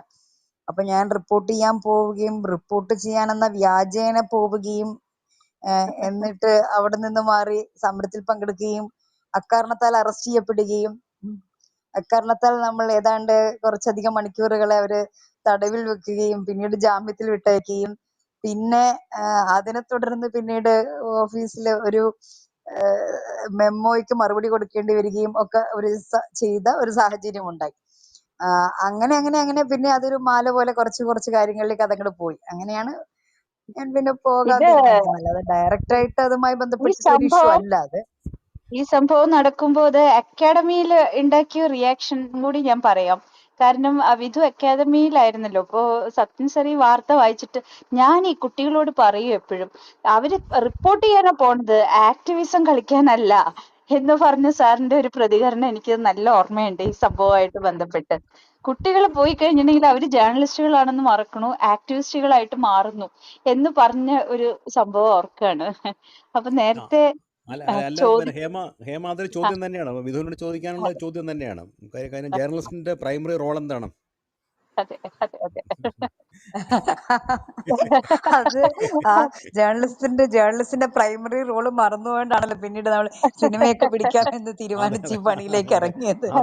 നമുക്ക് ആ പ്രൈമറി റോളില് പക്ഷം പിടിച്ച് എന്താ വെച്ചാല് നിഷ്പക്ഷമായി നിൽക്കാൻ പറ്റില്ല എന്ന് ഉള്ള ഒരു രാഷ്ട്രീയ ബോധ്യത്തിലേക്ക് എത്തിയപ്പോ എന്തെങ്കിലും പക്ഷത്ത് തന്നെ നിൽക്കേണ്ടി വരും. അല്ലെങ്കിൽ എന്താ പറയാ, മനുഷ്യപക്ഷം എന്നൊരു പക്ഷമുണ്ട്, അതിനകത്ത് നീതി നിഷേധിക്കപ്പെടുന്നവന്റെ പക്ഷമുണ്ട്, പിന്നെ തുല്യത അനുഭവിക്കാത്തവന്റെ പക്ഷമുണ്ട്, അല്ലെങ്കിൽ ഒരു എന്താ പറയാ ചിലപ്പോൾ സ്ത്രീ പക്ഷമുണ്ട് അതിനകത്ത്, അല്ലെങ്കിൽ ഒരു അപ്പൊ അത്തരം ചില പക്ഷങ്ങൾ നമ്മൾ പിടിച്ചുകൊണ്ട് മാത്രമേ നമുക്ക് മുന്നോട്ട് പോകാൻ പറ്റൂ ഈ കാലത്ത് എന്ന് തിരിച്ചറിഞ്ഞത് കൊണ്ടാണ് പിന്നീട് ഞാൻ സത്യത്തിൽ ജേർണലിസം അല്ല എൻ്റെ വഴി എന്ന് മനസ്സിലാക്കിയത്. കാരണം എനിക്ക് അത്തരത്തിൽ നിഷ്പക്ഷമായി നിന്ന് കാര്യങ്ങളെ എന്താ പറയാ അവലോകനം ചെയ്യാൻ പറ്റില്ല. അത് അത്രയും അരാഷ്ട്രീയമല്ല ഞാൻ ജീവിച്ച, അല്ലെങ്കിൽ ഞാൻ പരിചയിച്ച, ഞാൻ കണ്ടു വളർന്ന സാഹചര്യം എന്നാണ് എൻ്റെ ഒരു ബോധ്യം. അതുകൊണ്ടൊരു ഫിലിം മേക്കർ ഉണ്ടായി, കുഴപ്പമില്ല. തിയേറ്ററുമായിട്ട് എങ്ങനെയാ ബന്ധപ്പെട്ടിരിക്കുന്നത് വിധു? ഞാൻ നേരത്തെ ചോദിച്ചതാണ്. മനസ്സിലായില്ല, എന്താണ്? തിയേറ്ററുമായിട്ട് എങ്ങനെയാണ് ബന്ധപ്പെട്ടിരിക്കുന്നത് വിധു? ഏതെങ്കിലും തരത്തില് ആ അല്ല അത് അതെന്താന്ന് വെച്ചാല് പിന്നെ ഞാൻ സത്യം പറഞ്ഞാല് നമ്മള് പിന്നെ ഈ മാൻഹോൾ എടുക്കുന്നത് വരെ, അല്ലെങ്കിൽ വൃത്തിയുടെ ജാതി എന്ന ഡോക്യുമെന്ററിയിൽ നിന്ന് മാൻഹോൾ ഉണ്ടാകുന്നത് വരെ ഞാനൊരു സിനിമാക്കാരിയാകുമെന്നുള്ളത് ഒരു ദുസ്വപ്നത്തിൽ പോലും കണ്ടിരുന്നൊരു കാര്യമല്ല. അത് എൻ്റെ ഒരു ചിന്തയിൽ അത് ഉണ്ടായിരുന്നില്ല. അതേസമയം ഞാൻ ചിലപ്പോൾ നാടക നടിയാകുമായിരുന്നു എന്നൊക്കെ ഞാൻ വിചാരിച്ചിട്ടുണ്ടായിരുന്നു. സ്കൂളിൽ പഠിക്കുമ്പോൾ മുതൽ ഞങ്ങൾ നാടകങ്ങൾ സംവിധാനം ചെയ്യുകയും അഭിനയിക്കുകയും ഒക്കെ ചെയ്തിട്ടുള്ള, പ്രത്യേകിച്ചും സ്കൂൾ യൂത്ത് ഫെസ്റ്റിവലില് സംസ്ഥാന തലം വരെ പോയത് ഞങ്ങളുടെ നാടകം 2 പ്രാവശ്യം പോവുകയും 2 പ്രാവശ്യവും, ഒരു പ്രാവശ്യം 1-ാം സമ്മാനം നേടുകയും 2-ാമത്തെ പ്രാവശ്യം 3-ാം സ്ഥാനത്തിലേക്ക് എത്തുകയും ഒക്കെ ചെയ്ത തരത്തിൽ നാടകവുമായി ബന്ധമുണ്ടായിരുന്നു. പിന്നീട് അതിനുശേഷം കോളേജിലും നാടകം, സ്കിറ്റ് എന്ന് പറഞ്ഞിട്ട് നമുക്കൊരു ഗ്രൂപ്പ് ഉണ്ടായിരുന്നു. പിന്നീട് എനിക്ക് തോന്നുന്നു ഏഷ്യാനെറ്റിൽ എത്തിയതിനു ശേഷമാണ്, അതോ അതിനു മുമ്പ്, പിന്നെ ഇപ്പോൾ നിരീക്ഷ എന്ന് പറഞ്ഞിട്ട് നാടക പ്രവർത്തനം നടത്തുന്ന സുധിയുമായി ചേർന്നിട്ട് ചില ശ്രമങ്ങൾ ഉണ്ടായിരുന്നു. അവരുടെ അഭിനയ കളരിയിൽ ഞങ്ങൾ പോകാറുണ്ടായിരുന്നു. അതുപോലെ CS ചന്ദ്രികയുമായി ചേർന്നിട്ട് ചന്ദ്രിക സംവിധാനം ചെയ്ത് ഉറുമ്പുകൾ സംസാരിക്കുന്ന എന്ന പേരിലൊരു നാടകം നമ്മൾ സ്ത്രീ നാടകം തൃശ്ശൂർ നടന്ന സമയത്ത് ഞങ്ങൾ പെർഫോം ചെയ്തിട്ടുണ്ടായിരുന്നു. അതില് പ്രധാന ഒരു കഥാപാത്രത്തെ അവതരിപ്പിച്ചതിൽ ഒരാൾ ഞാനായിരുന്നു. പിന്നീട് അതിനുശേഷമാണ് അഭിനയ എന്ന് പറഞ്ഞ് രഘുത്തമൻ നേതൃത്വം നൽകുന്ന ഗ്രൂപ്പിന്റെ ഭാഗമാവുകയും അവരുടെ ഭഗവത യുഗം എന്ന നാടകം ഏതാണ്ട് ഒരു 10-25 വേദികളിൽ കേരളത്തിനകത്തും പുറത്തുമായിട്ട്, ഡൽഹി അടക്കമുള്ള സ്ഥലങ്ങളിൽ നാടകം കളിക്കുകയും അതിനകത്ത് ഏറ്റവും പ്രധാനപ്പെട്ട ഒരു വേഷം ചെയ്യുകയും ചെയ്തിരുന്നു. അപ്പൊ ഞാൻ വിചാരിച്ചു ചിലപ്പം നടിയൊക്കെ ആയി മാറുവാന്ന്, ചിലപ്പം നടിയാകണമെന്ന് ആഗ്രഹിക്കുകയും ചെയ്തു. ഇനി അതുകൊണ്ടാണോ സംവിധാനത്തിലേക്ക് നടിയാകാൻ പറ്റാഞ്ഞിട്ട് സംവിധാനത്തിലേക്ക് എത്തിയതാണോ എന്നൊന്നും പറയാൻ പറ്റില്ല. എന്തായാലും ഇനിയും നടിക്കലായിരുന്നു ഇഷ്ടംപോലെ ആഗ്രഹം. കാലം കിടക്കുന്നുണ്ട്. നടിയാകണമെങ്കിൽ ആകാനുള്ള എല്ലാ സാഹചര്യവും ഉണ്ട്. വിധുവിന്റെ സമയം തീരാറായെങ്കിൽ പറയണം. ഓക്കെ ഞാൻ ഒരു ചോദ്യം കൂടെ ചോദിക്കാം. ഈ ഏറ്റവും എനിക്ക് മൂന്നാമത്തെ സിനിമ 8:15 ഒന്ന് ലീവ് ചെയ്താൽ കൊള്ളാമായിരുന്നു, അനുവദിക്കുമെങ്കിൽ. അതുകൊണ്ടാണ് സജീദ് ആയിട്ടുള്ള ഇന്ററാക്ഷൻ നമ്മൾ മാറ്റി പിന്നെ ഇത് കഴിഞ്ഞിട്ടാക്കിയത്. ഓക്കെ. അപ്പൊ പ്രദീപ്, വളരെ സന്തോഷമുണ്ട് പ്രദീപ്, ഹേമ രണ്ടുപേരോടും ഒരുപാട് നന്ദി അറിയിക്കുന്നു. ഇത്തരം ഒരു വേദിയിലേക്ക് ക്ഷണിച്ചതിനും സംസാരിക്കാൻ അനുവദിച്ചതിനും പഴയ പല ഓർമ്മകളും ചികഞ്ഞെടുക്കാനൊക്കെ അവസരമുണ്ടാക്കി തന്നതിനും ഒരുപാട് സന്തോഷം. Thank you so much. ഒരു ചോദ്യം ചോദിക്കാനിരുന്നിട്ടാണ്. ഈ ഏറ്റവും അവസാനത്തെ സിനിമ വൈറൽ സിബി, ഒരു ഓൺ ദ റോഡ് ഫിലിം, ഞാൻ ഫിലിം കണ്ടിട്ടില്ല. അതിനെക്കുറിച്ച് എഴുതിയ റൈറ്റപ്പിനകത്ത് അങ്ങനെ പലരും വിശേഷിപ്പിച്ചിട്ടുണ്ട്. അതിനെക്കുറിച്ചൊന്ന് പറയാമോ? വൈറൽ സെബി ശരിക്കും ഈ പറഞ്ഞ മാതിരി ഒരു റോഡ് മൂവിയാണ്. റോഡ് മൂവി മുഴുനീള കാറിലാണ് ആ സിനിമ നമ്മൾ ഷൂട്ട് ചെയ്തിരിക്കുന്നത്. അപ്പോൾ അതിനകത്ത് ഡ്രൈവറാണ് അതിനകത്തെ കേന്ദ്ര കഥാപാത്രം. ഒരു ഡ്രൈവറുടെ ഒരു ദിവസമാണ്, കോഴിക്കോട്ട് വണ്ടി ഓടിക്കുന്ന ഒരു ഡ്രൈവറുടെ ഒരു ദിവസമാണ് ആ സിനിമയിൽ നമ്മൾ ചിത്രീകരിക്കുന്നത്. അയാൾ കോട്ടയത്ത് നിന്ന് കുടിയേറി കൂരാച്ചുണ്ട് എന്ന് പറഞ്ഞ കോഴിക്കോട് ഗ്രാമത്തിലെത്തിയ ഒരാളാണ് അയാളുടെ കുടുംബം. അപ്പം ഒരേ സമയം കോഴിക്കോട്ടുകാരനായിരിക്കും, അതേസമയം പിന്നെ പാലക്കാരനായിരിക്കുന്ന അമ്മയുടെ എല്ലാ തരത്തിലുള്ള വ്യഗ്രതകളും പേറുന്ന ഒരു ചെറുപ്പക്കാരൻ. അപ്പോൾ അയാളുടെ ഒരു ദിവസത്തെ യാത്രയിൽ അയാൾ കടന്നു പോകുന്ന ആളുകൾ ഏറ്റവും ഒടുവിൽ അയാളുടെ വണ്ടിയിലേക്ക് കയറുന്നത് വിദേശിയായിട്ടൊരു പെൺകുട്ടിയാണ്. അപ്പോൾ അവളുടെ ആവശ്യമുള്ള ബാംഗ്ലൂരിൽ എത്തിക്കുക എന്നുള്ളതാണ്. അപ്പോ ഇയാള് സംസാരം മധ്യേ അയാൾക്ക് മനസ്സിലാകുന്നു അവള് കാലിക്കറ്റ് യൂണിവേഴ്സിറ്റിയിൽ പഠിക്കുന്ന 2 വർഷം പഠിച്ചു പൂർത്തിയായിരിക്കുന്ന പലസ്തീൻകാരിയായ പെൺകുട്ടിയാണെന്ന്. അപ്പൊ അവളവിടെ നാട്ടിൽ പഠിക്കാൻ പറ്റാതെ ഇരുന്നിട്ട് ഇവിടേക്ക് വന്ന് പഠിക്കുന്ന പെൺകുട്ടിയാണ്. അപ്പൊ അവളുമായിട്ടുള്ള സംഭാഷണങ്ങളിലൂടെ ആണ് പിന്നീട് ആ സിനിമ വളരുന്നത്. അപ്പം അവളുടെ നാടിനെ കുറിച്ചും പറയുമ്പോ ഇയാളുടെ ചുറ്റുപാടുകളെ കുറിച്ചും ആലോചിക്കുകയാണ്. അപ്പൊ വണ്ടിയിൽ കയറി അന്നത്തെ ദിവസം തുടങ്ങിയ ആളല്ല അന്നത്തെ യാത്ര അവസാനിക്കുമ്പോൾ ബാംഗ്ലൂർ കൊണ്ടുവിട്ട് തിരിച്ച് സെബാസ്റ്റ്യൻ തിരിച്ച് വരുമ്പോ രാവിലെ യാത്ര തുടങ്ങിയ ആളായിരുന്നില്ല. അത്രയധികം അയാളിൽ ഒരു ട്രാൻസ്ഫോർമേഷൻ വന്നിട്ടുണ്ടായിരുന്നു. അപ്പം ആ നിലയിൽ അത്തരത്തിലുള്ള ഒരു പരിവർത്തനത്തിന്റെ, ഒരു ആന്തരിക മാറ്റത്തിന്റെ ഒക്കെ കഥയാണ്. അതിരുകളെ കുറിച്ചിട്ടാണ് ആ സിനിമ പ്രധാനമായിട്ട് സംസാരിക്കുന്നത്. പ്രത്യേകിച്ചും ഈ പലസ്തീൻ വിഷയത്തിന്റെ ഒക്കെ ഒരു പശ്ചാത്തലത്തിൽ എനിക്ക് തോന്നുന്നു ആ നിലയ്ക്ക് ഭയങ്കര വേറൊരു തരത്തിൽ പ്രസക്തിയുണ്ട് എന്ന് പ്രേക്ഷകർ പറഞ്ഞ ഒരു സിനിമ എന്നാണ് എനിക്ക് അതിനെക്കുറിച്ച് പറയാനുള്ളത്. അപ്പം അതും രാഷ്ട്രീയ സിനിമയാണ് അല്ലേ? തീർച്ചയായിട്ടും ഉറപ്പായിട്ടും ഉറപ്പായിട്ടും. ഉറപ്പ്. ഇനിയും രാഷ്ട്രീയ സിനിമകൾ തന്നെ ചെയ്യട്ടെ എന്ന് ആശംസിക്കുന്നു. എല്ലാ ആശംസകളും വിധു. ഒരു അപ്പോൾ ഇതിൽ അഭിനേതാവും കൂടി ആയി മാറട്ടെ. അതെ, ഇതിൽ പങ്കെടുത്തതിൽ അയ്യോ. പ്രത്യേക നന്ദി ഒരിക്കൽ കൂടി. വെൽക്കം. ഓക്കെ, എന്നാൽ സന്തോഷം. നമ്മൾ സജീദ് സജീദിലേക്ക് നടുത്തുടിയായിട്ടുള്ള പോവുകയാണ്. സംഭാഷണം അപ്പൊ വിധുവിന് ലീവ് ചെയ്യണമെങ്കിൽ ലീവ് ചെയ്യുന്നില്ലെങ്കിൽ ഇവിടെ തന്നെ ഇരിക്കുക, അല്ലെങ്കിൽ ലീവ് ക്വയറ്റ്ലി എന്നുള്ള ബട്ടൺ പ്രസ് ചെയ്താൽ ലീവ് ചെയ്യും. ഓക്കെ, അപ്പം സജീദിന്റെ ഡോക്യുമെന്ററികളെ കുറിച്ചുള്ള ചോദ്യങ്ങൾ നമുക്ക് ചോദിക്കാം അല്ലേ? ഹേമ. അതെ അതെ അതെ. ഇതിന് ചില ചോദ്യങ്ങൾ സജീദ് ആൻസർ ചെയ്യേണ്ടതായിരുന്നു. ഈ സാമ്പത്തികം കണ്ടെത്തുക, ഡോക്യുമെന്ററിക്ക് സാമ്പത്തികം കണ്ടെത്തുക എന്നുള്ളത് ഒരു വലിയ ബുദ്ധിമുട്ടുള്ള ഏർപ്പാടാണ്. അത് വിധുവിനോട് കൂടി ചോദിക്കേണ്ടതായിരുന്നു. സജീദ് അതെങ്ങനെയാണ് അത് മാനേജ് ചെയ്യുന്നത്? ഡോക്യുമെന്ററി സംവിധായകരുമായിട്ട് ബന്ധപ്പെട്ടുള്ള ഏറ്റവും വലിയൊരു പ്രശ്നം തന്നെയാണ് ഈ സാമ്പത്തികം എന്നുള്ളത്. കാരണം സിനിമയൊക്കെ പോലെ നമുക്ക് ഇതിന് മറ്റ് സാധ്യതകൾ അധികമില്ല. മറ്റ് ഇപ്പോൾ തിയേറ്ററിൽ സ്ക്രീൻ ചെയ്യാനോ അല്ലെങ്കിൽ OTT പ്ലാറ്റ്ഫോംസ് പോലെയുള്ള സാധ്യതകളോ ഒന്നും തന്നെ കാര്യമായിട്ടില്ല. പൊതുവേ നമ്മളിപ്പോൾ ഫിലിം ഫെസ്റ്റിവലിൽ പോകുമ്പോൾ തന്നെ ഈ documentary and short film festivals ആയിരിക്കും അധികം ഉണ്ടാവുക. അങ്ങനെ ആകുമ്പോൾ തന്നെ പലപ്പോഴും ഷോർട്ട് ഫിലിംസ് ഫിക്ഷൻ കാണാൻ വേണ്ടിയിട്ട് ആളുകൾ തിരക്ക് കൂട്ടുകയും ഡോക്യുമെൻ്ററി എന്ന് കാണുമ്പോൾ ആളുകൾ ഒഴിഞ്ഞു പോവുകയും ചെയ്യുന്ന ഒരു സാഹചര്യം പലപ്പോഴും സാക്ഷിയായിട്ടുണ്ട്. അപ്പോൾ അതുകൊണ്ട് തന്നെ ഇതിൻ്റെ മാർക്കറ്റിംഗ് സാധ്യതകൾ എന്നുള്ളത് വളരെയധികം കുറവാണ്. അപ്പോൾ അതുകൊണ്ട് നമ്മൾ ഇതിന് ഇൻവെസ്റ്റ് ചെയ്യുന്നൊരു പണം പലപ്പോഴും തിരിച്ചു കിട്ടുന്നൊരു സാഹചര്യം ചുരുക്കമാണ്. പിന്നെ നമുക്ക് ഈ അവാർഡുകൾ അങ്ങനെയൊക്കെ കിട്ടുന്നൊരു സാഹചര്യത്തിലാണ് പിന്നെ നമുക്ക് ഈ രീതിയിൽ നമ്മുടെ ഒരു എക്സ്പെൻസ് മീറ്റ് ചെയ്യുന്ന രീതിയിലോ ഒക്കെ സാധിക്കുള്ളൂ. പക്ഷെ അത് നമുക്ക് എപ്പോഴും ഉറപ്പുവരുത്താൻ പറ്റുന്ന ഒരു കാര്യമല്ലല്ലോ അവാർഡുകളൊന്നും. നമ്മൾ അങ്ങനെ ഒരു ലക്ഷ്യം വെച്ചിട്ടല്ലല്ലോ പലപ്പോഴും ഒരു സബ്ജക്റ്റ് തിരഞ്ഞെടുക്കുകയും ചെയ്യുകയൊക്കെ ചെയ്യുന്നത്. അപ്പം അതുകൊണ്ട് തന്നെ ഈ സാമ്പത്തികം എന്നുള്ളത് വലിയൊരു ഒരു ഒരു ഒരു പ്രതിസന്ധി തന്നെയാണ് ഡോക്യുമെൻ്ററി സംവിധായകരെ സംബന്ധിച്ചിടത്തോളം. അതേപോലെ ഈ വിധുവായിട്ടുള്ള സംഭാഷണത്തിൽ നിന്ന് വിധു ചെയ്തിട്ടുള്ള ഡോക്യുമെൻ്ററികൾ പലതും, എല്ലാമില്ല, പലതും ഈ മിക്കവാറും ഡോക്യുമെൻ്ററികൾ പണ്ട് നമുക്ക് ഡോക്യുമെൻ്ററിയെ കുറിച്ചുള്ള ഒരു കൺസെപ്റ്റ് എന്ന് പറയുന്നത് അത് എന്തെങ്കിലും ഒരു ബേണിങ് ഇഷ്യൂസിനെ കുറിച്ചുള്ളതായിരിക്കണം, അല്ലെങ്കിൽ എന്തെങ്കിലും ആ ലെവലിലൊരു സാമൂഹിക രാഷ്ട്രീയ പ്രശ്നത്തെക്കുറിച്ചുള്ളതായിരിക്കണം എന്നൊക്കെയാണ് നമുക്കൊരുണ്ടായിരുന്നൊരു ധാരണ. അപ്പം താങ്കൾ ചെയ്തിട്ടുള്ള ഡോക്യുമെൻ്ററികളെല്ലാം വേറൊരു തലത്തിലുള്ള ഡോക്യുമെൻ്ററികളാണല്ലോ.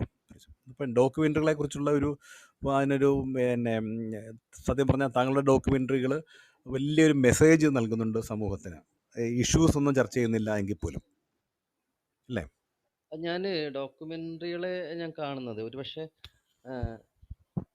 ഞാൻ തുടങ്ങുന്ന സമയത്ത് കണ്ടിട്ടുള്ള ഡോക്യുമെൻ്ററികളൊക്കെ പലതും ഈ പൊളിറ്റിക്കലായിട്ടുള്ള ഡോക്യുമെൻ്ററികളും അതുപോലെ ഇങ്ങനെയുള്ള ഇഷ്യൂസ് ബേസ് ചെയ്തിട്ടുള്ള ഡോക്യുമെൻ്ററികളും ഒക്കെ തന്നെയാണ് ഞാനും കണ്ട് പരിചയിച്ച് വന്നിട്ടുള്ളത്.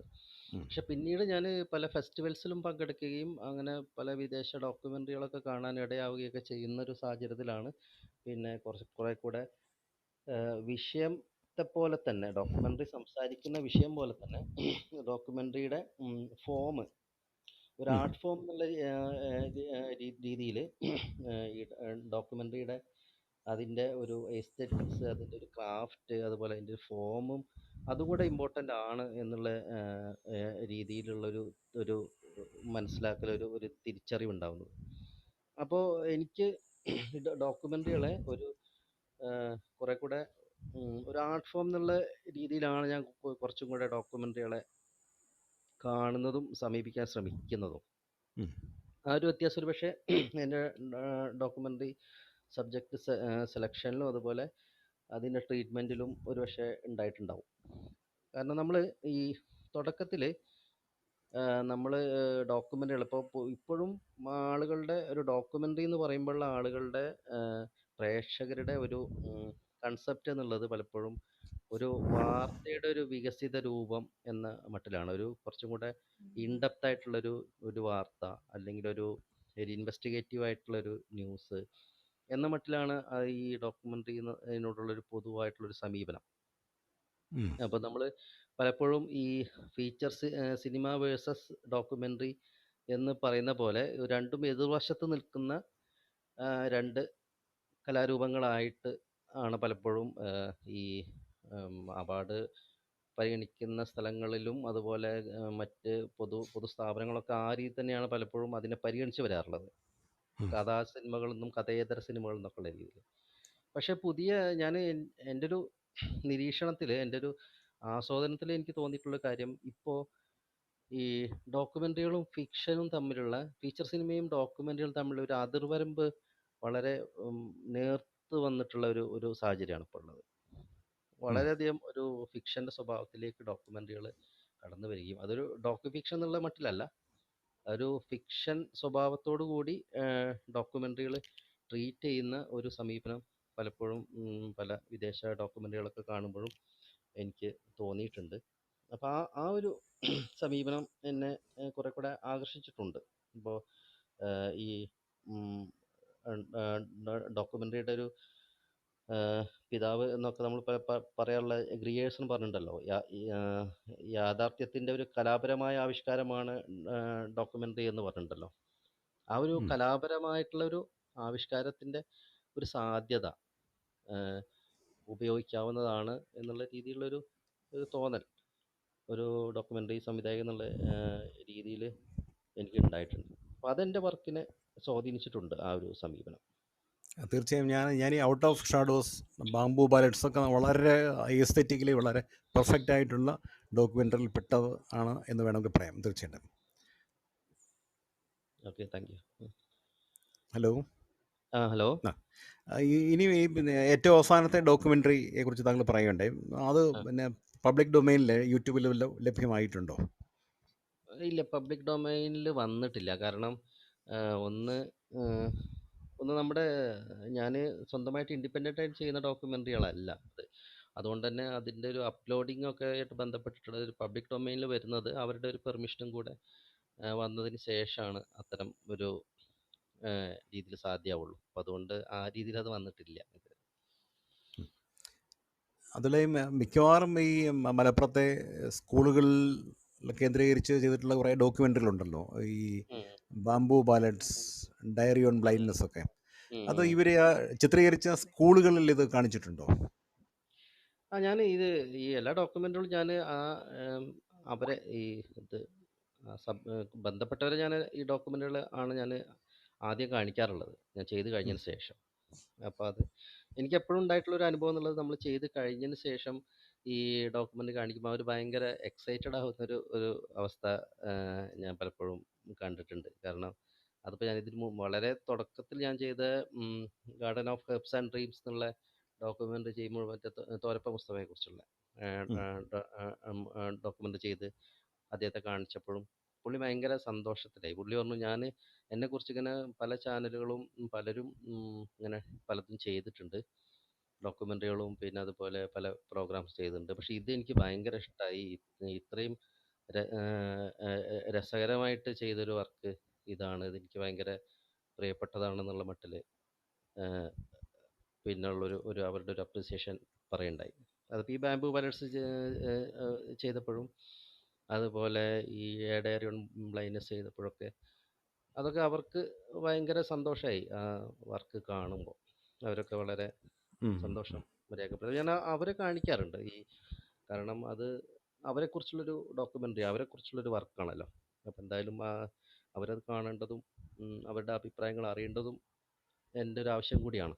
അപ്പോൾ ആ രീതിയിൽ ഞാനത് കാണിക്കാറുണ്ട് അവരെ. തോരപ്പ മുസ്തഫയെ കുറിച്ചുള്ള ഡോക്യുമെൻ്ററി യൂട്യൂബിൽ കിട്ടുമോ?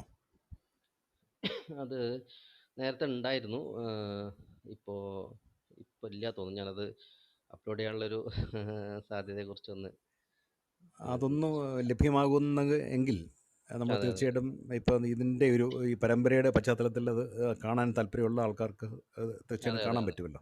പറ്റും. തീർച്ചയായിട്ടും ഞാനത് ഒന്ന് ശ്രമിക്കാം. കുറച്ച് മുമ്പ് ചെയ്തൊരു വർക്കാണ്. എന്നാൽ പോലും ഞാനത് ചെയ്യാം. എൻ്റെ ഒരു ഞാൻ ഡോക്യുമെൻ്ററിയിലേക്കൊക്കെ കടന്നു വരുന്നൊരു തുടക്ക സമയത്ത് ചെയ്തൊരു വർക്കാണ്. എന്നാൽ ഞാനത് നോക്കാം. അതിവിടെ ഓഫീസിലുണ്ടാവും. അത് അപ്ലോഡ് ചെയ്യുന്നതായിട്ട് ബന്ധപ്പെട്ട് ശ്രമിക്കാം. സജീദിനോട് ചോദ്യങ്ങൾ ചോദിക്കാം. താഴെ ഉള്ളവർ കടന്നു വരണം ദയവായിട്ട് തിരിച്ചു. അതേപോലെ ഇനി വരുന്ന ഇപ്പം ഈ പുതിയ ഡോക്യുമെൻ്ററിനെ കുറിച്ച് പറഞ്ഞു. ഇനി ഭാവിയിൽ അടുത്ത കാലങ്ങളിൽ ചെയ്യാൻ ഉദ്ദേശിക്കുന്ന ഡോക്യുമെൻ്ററികളെ കുറിച്ച് കൂടി പറയാം.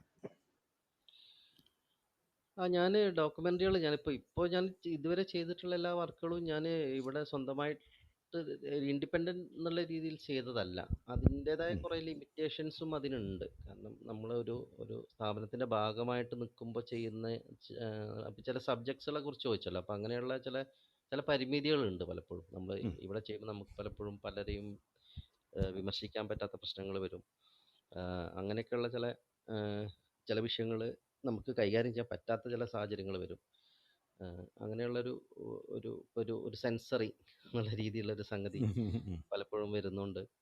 അത് അതിൻ്റെതായ സെൽഫ് പരിമിതി. സെൻസറിങ് അല്ലേ? സെൽഫ് സെൻസറിങ് അല്ല. നമ്മളൊരു സബ്ജക്റ്റ് നമ്മൾ ഇന്നൊരു സബ്ജക്റ്റ് നമ്മൾ ചെയ്യാൻ ഉദ്ദേശിക്കുന്നു എന്ന് പറയുമ്പോൾ തന്നെ പലപ്പോഴും നമുക്കത് അത് വേണ്ട, അത് പ്രശ്നമാവും എന്നുള്ള രീതിയിലുള്ളൊരു അതുണ്ടാവും. കാരണം നമ്മളൊരു ഗവൺമെൻറ് സ്ഥാപനത്തിൻ്റെ കീഴിൽ വർക്ക് ചെയ്തിട്ട് ചെയ്യുമ്പോൾ ഉള്ള ചില പരിമിതികളുണ്ടല്ലോ. അപ്പോൾ അത് ആ രീതിയിൽ ചില പ്രശ്നങ്ങളുണ്ട്.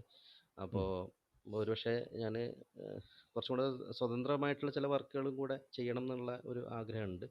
അപ്പോൾ ആ രീതിയിലാകുമ്പോൾ എനിക്ക് കുറച്ചും കൂടി ഒരു വൈവിധ്യവൽക്കരണവും കുറേ കൂടെ വ്യത്യസ്തമായ വിഷയങ്ങളിലേക്കും കൂടെ കടന്നു വരാൻ സാധിക്കും എന്നുള്ളതാണ് എൻ്റെ ഒരു പ്രതീക്ഷ. അതുപോലെ ഈ ഫീച്ചർ ഫിലിം ചെയ്യണം എന്നെന്തെങ്കിലും ഉദ്ദേശമുണ്ടോ? ഫീച്ചർ ഫിലിം ഞാൻ ഒരു ചെറിയ ശ്രമത്തിലാണ്.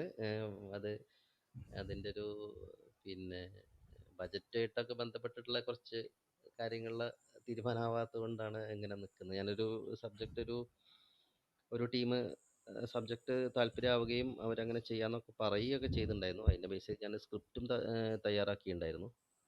പക്ഷെ അതിൻ്റെ ഒരു ബജറ്റ് പറഞ്ഞപ്പോൾ അവർക്ക് അത് അഫോർഡ് ചെയ്യാൻ പറ്റൂല എന്നുള്ള രീതിയിലൊരു ബുദ്ധിമുട്ട് വന്നപ്പോൾ പിന്നെ തൽക്കാലം അങ്ങനെ നിന്നതാണ്. അപ്പോൾ ആ രീതിയിലുള്ള ആലോചനകളും ഉണ്ട്. ആലോചനകളും അത്തരത്തിലുള്ള ചില ശ്രമങ്ങളും സംഭവിക്കുന്നുണ്ട്. എന്തായാലും സജീദ് പിന്നെ ഡോക്യുമെൻ്ററി മാത്രമല്ല ഫീച്ചർ ഫിലിം ചെയ്യട്ടെ എന്ന് നമുക്ക് പ്രതീക്ഷിക്കാം അല്ലേ? ആശംസിക്കാം അല്ലേ? അതെ, ആശംസിക്കാം. ശ്രീ സജീദ്, ഒരു ചോദ്യം ചോദിച്ചോട്ടെ? അതായത് നമ്മളിപ്പോ ഒരു ഡോക്യുമെന്ററി എന്ന് പറഞ്ഞാൽ അരമണിക്കൂർ തൊട്ട് 1 മണിക്കൂർ വരെ ഒക്കെയാണ് അതിന്റെ ദൈർഘ്യം. പക്ഷെ നമുക്ക് പലപ്പോഴും ഈ വീഡിയോ ഒക്കെ ഷെയർ ചെയ്ത് വരുന്നത് നമ്മൾക്ക് കാണാനുള്ള ക്ഷമ തന്നെ വരുന്നില്ല. അപ്പൊ ഇതിന്റെ പ്രേക്ഷകർ എങ്ങനെയായിരിക്കും? ഒന്ന്. പിന്നെ രണ്ടാമത്, 1 മിനിറ്റ് റീലാണ് ഇപ്പൊ എല്ലാവരും ഏറ്റവും കൂടുതൽ ആസ്വദിക്കുന്നത്. അതേസമയം അതിലൊരു വേറൊരു വൈരുദ്ധ്യം വരുന്നത് വെബ് സീരീസ് ഒക്കെ 4 മണിക്കൂറുള്ളതും കാണുന്നുമുണ്ട്. അപ്പൊ എങ്ങനെയാണ് ഈ പ്രേക്ഷകരുടെ താല്പര്യങ്ങളെ തിരിച്ചറിയുന്നത്? അത് വെച്ചിട്ട് എങ്ങനെയാണ് ഒരു ഡോക്യുമെന്ററി ഉണ്ടാക്കുന്നത്? ഞാൻ ഈ വിഷയമായിട്ട് ബന്ധപ്പെട്ട് ഞാൻ ഈ പ്രേക്ഷകർ എന്നുള്ളൊരു പരിഗണന പലപ്പോഴും ഞാനൊരു ഡോക്യുമെൻ്റ് ചെയ്യുമ്പോൾ ഉൾക്കൊള്ളാറുണ്ട്. കാരണം നമ്മൾ പലപ്പോഴും അനുഭവിച്ചിട്ടുള്ളൊരു കാര്യം എന്നുള്ളത് പല ഡോക്യുമെൻ്ററികളും, എൻ്റെ ഡോക്യുമെൻ്ററികളല്ല എങ്കിൽ പോലും പല ഡോക്യുമെൻ്ററികളും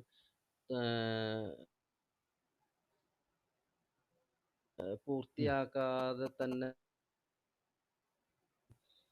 ഒരു മടുപ്പോട് കൂടി ഇരിക്കുകയൊക്കെ ചെയ്യുന്ന ഒരു സാഹചര്യങ്ങൾ പലപ്പോഴും ഞാൻ കണ്ടിട്ടുണ്ട്. പിന്നെ പൊതുവെയുള്ള ജനങ്ങളുടെ ഒരു ധാരണ അങ്ങനെയാണ്. ഡോക്യുമെൻ്ററി എന്ന് പറഞ്ഞാൽ അതൊരു ബോറിംഗ് ആയിട്ടുള്ളൊരു സംഗതിയാണ്, അത്ര ഇൻട്രസ്റ്റിംഗ് അല്ല എന്നുള്ള രീതിയിലുള്ളൊരു തോന്നലും ജനങ്ങൾക്ക് മൊത്തത്തിലുണ്ട്. അപ്പോൾ ഇത് പ്രേക്ഷകരെ എൻഗേജ് ചെയ്യുന്ന രീതിയിൽ ഒരു കഥ പറയണം. ഒരു ഡോക്യുമെൻ്ററി സബ്ജക്റ്റ് നമ്മൾ പ്രസൻറ്റ് ചെയ്യുമ്പോൾ പ്രേക്ഷകരെ എൻഗേജ് ചെയ്യുന്ന രീതിയിൽ അത് ചെയ്യണം എന്നുള്ള ഒരു ശ്രമം എൻ്റെ ഭാഗത്തു നിന്ന് ഉണ്ടാവാറുണ്ട്. അപ്പോൾ അത് ഞാൻ ട്രീറ്റ്മെൻറ്റിലും അത്തരത്തിലുള്ള ഒരു അപ്രോച്ച് കൊണ്ടുവരാൻ ശ്രമിക്കാറുണ്ട്. ഉദാഹരണത്തിന് ഇപ്പോൾ എൻ്റെ ബാംബു ബാലൻസ് എന്നുള്ള ഡോക്യുമെൻ്ററി ആണെങ്കിലും അത് ഞാൻ പ്രദർശിപ്പിച്ച സ്ഥലങ്ങളിലൊക്കെ എല്ലാവരും വളരെ സന്തോഷത്തോടു കൂടി പൂർണ്ണമായിട്ടും കണ്ടിരിക്കുകയും അവർ ഒരു സിനിമ കാണുന്ന പോലെ തന്നെ തൃപ്തിയോടുകൂടി കണ്ടിരിക്കുന്ന അതൊക്കെ ഞാൻ സാക്ഷിയായിട്ടുണ്ട് അത്തരം സംഭവങ്ങൾക്കൊക്കെ. അപ്പോൾ അതുകൂടെ എൻ്റെ ഒരു കൺസേൺ ആണ്. എൻ്റെ ഒരു ഡോക്യുമെൻ്ററി എന്നുള്ളത് കണ്ടു തുടങ്ങിയാൽ അത് പൂർണ്ണമായിട്ടും കണ്ടിരിക്കാൻ പറ്റുന്ന വർക്കുകളായിരിക്കണം എന്നുള്ളത് എൻ്റെ ഒരു കൺസേൺ ആണ്. അത് ഞാൻ അതിൻ്റെ ഒരു ട്രീറ്റ്മെൻറ്റിൽ അക്കാര്യത്തിൽ ശ്രദ്ധിക്കാറുണ്ട്. ഓക്കെ. താങ്കൾ ഈ ഡോക്യുമെൻ്ററികളുടെ എക്സിബിഷന് വേണ്ടി വിദേശ മേളകളിൽ പോയിട്ടുണ്ടോ? അത് അയച്ചു കൊടുക്കുക മാത്രമേ ചെയ്തിട്ടുണ്ടോ? മേളകളിൽ ഇത് ഡോക്യുമെൻ്ററികൾ വിദേശ മേളകളിൽ പ്രദർശിപ്പിച്ചിട്ടുണ്ട്. പക്ഷെ ഞാനവിടെ പോയിട്ടില്ല. ഒന്ന് ഞാൻ എൻ്റെ ഇപ്പോൾ റീസെൻ്റ് ആയിട്ടുള്ള 2 ഡോക്യുമെൻ്ററികളാണ് വിദേശ മേളകളിൽ കൂടുതലായിട്ട് പോയിട്ടുള്ളത്. അതിന് മുമ്പുള്ള ഒരു പക്ഷേ ഞാൻ അത്ര ഹലോ പറയാം. കേൾക്കാം. ഞാൻ വിദേശ മേളകളിൽ ഞാൻ ഇതിൻ്റെ റീസെൻ്റ് ആയിട്ടുള്ള 2 ബാംബു വാലറ്റ്സ് അതുപോലെ ഡയറോൺ ബ്ലൈൻഡ്നെസ് അങ്ങനെയുള്ള ഡോക്യുമെൻ്ററികളാണ് വിദേശ മേളകളിലും കൂടുതൽ പോയിട്ടുള്ളത്. പക്ഷെ ആ ഒരു സമയത്ത് അതിന് മുമ്പുള്ള വർക്കുകൾ ഞാൻ അങ്ങനെ കാര്യമായിട്ട് അങ്ങനെ ഫെസ്റ്റിവൽസിന് അയച്ചു കൊടുക്കുകയൊന്നും ഉണ്ടായിട്ടില്ല. അപ്പോൾ ആ സമയത്ത് സംഭവിച്ചത് ഒരു കൊറോണ പീരീഡ് ആയിരുന്നു. അതുകൊണ്ട് തന്നെ ആ സമയങ്ങളിൽ പുറത്തേക്കുള്ള യാത്രകളൊന്നും അത്ര എളുപ്പമുള്ള ഒരു സാഹചര്യം ആയിരുന്നില്ല. അപ്പോൾ അതുകൊണ്ട് തന്നെ ഞാൻ ഇന്ത്യക്കകത്തുള്ള കുറേ ഫെസ്റ്റിവൽസിൽ പങ്കെടുത്തിട്ടുണ്ടെങ്കിലും വിദേശത്ത് അങ്ങനെ പോകാൻ പറ്റിയിട്ടില്ല. പക്ഷേ വിദേശത്തുള്ള ഫെസ്റ്റിവൽസിൽ പലതും കാണുകയും അപ്രീഷിയേറ്റ് ചെയ്യപ്പെടുകയൊക്കെ ചെയ്തിട്ടുണ്ട്. എനിക്ക് അങ്ങനെ ആ രീതിയിൽ കുറേ കമ്മ്യൂണിക്കേഷൻസ് ഒക്കെ അവിടെ നിന്ന് വന്നിട്ടുണ്ട്. ഇപ്പോൾ ഉദാഹരണത്തിന് ഇറ്റലിയിൽ നിന്ന് അവിടെ ഒരു ഫ്ലോറൻസിലൊരു ഫിലിം ഫെസ്റ്റിവൽ നടന്നപ്പോൾ ഈ ഡോക്യുമെൻ്ററി ബാംബു വാലറ്റ്സ് എന്നുള്ള ഡോക്യുമെൻ്ററി കാണാൻ സാധിച്ചു എന്നും അതിൻ്റെ ഒരു വീണ്ടും കാണാൻ ആഗ്രഹമുണ്ട്. കുറച്ച് ഫ്രണ്ട്സിനൊക്കെ കാണാൻ ആഗ്രഹമുണ്ട്. അപ്പോൾ അതിൻ്റെ ഒരു കോപ്പി കിട്ടുമോ എന്നുള്ള രീതിയിലൊരു അന്വേഷണമൊക്കെ വന്നിട്ടുണ്ടായിരുന്നു. അതുപോലെ വേറെ ഇപ്പോൾ സിംഗപ്പൂരിലുള്ളൊരു OTT പ്ലാറ്റ്ഫോംസ്, അതുപോലെ യൂറോപ്പിലുള്ള വേറൊരു ടീമൊക്കെ അത് അവരുടെ OTT പ്ലാറ്റ്ഫോമിൽ അത് സംപ്രേഷണം ചെയ്യാൻ പറ്റുമോ, അത്തരത്തിലുള്ളൊരു കോൺട്രാക്റ്റ് സൈൻ ചെയ്യാൻ പറ്റുമോ എന്നൊക്കെ ചോദിച്ചിട്ടുണ്ടായിരുന്നു. പക്ഷേ ഇത് ഇവിടുത്തെ ഒരു വർക്ക് ആയതുകൊണ്ട് നമുക്കതിൻ്റെ കോപ്പിറൈറ്റ് എൻ്റെ പേരിലല്ലാത്തതുകൊണ്ട് എനിക്കത് സാധിക്കുമായിരുന്നില്ല.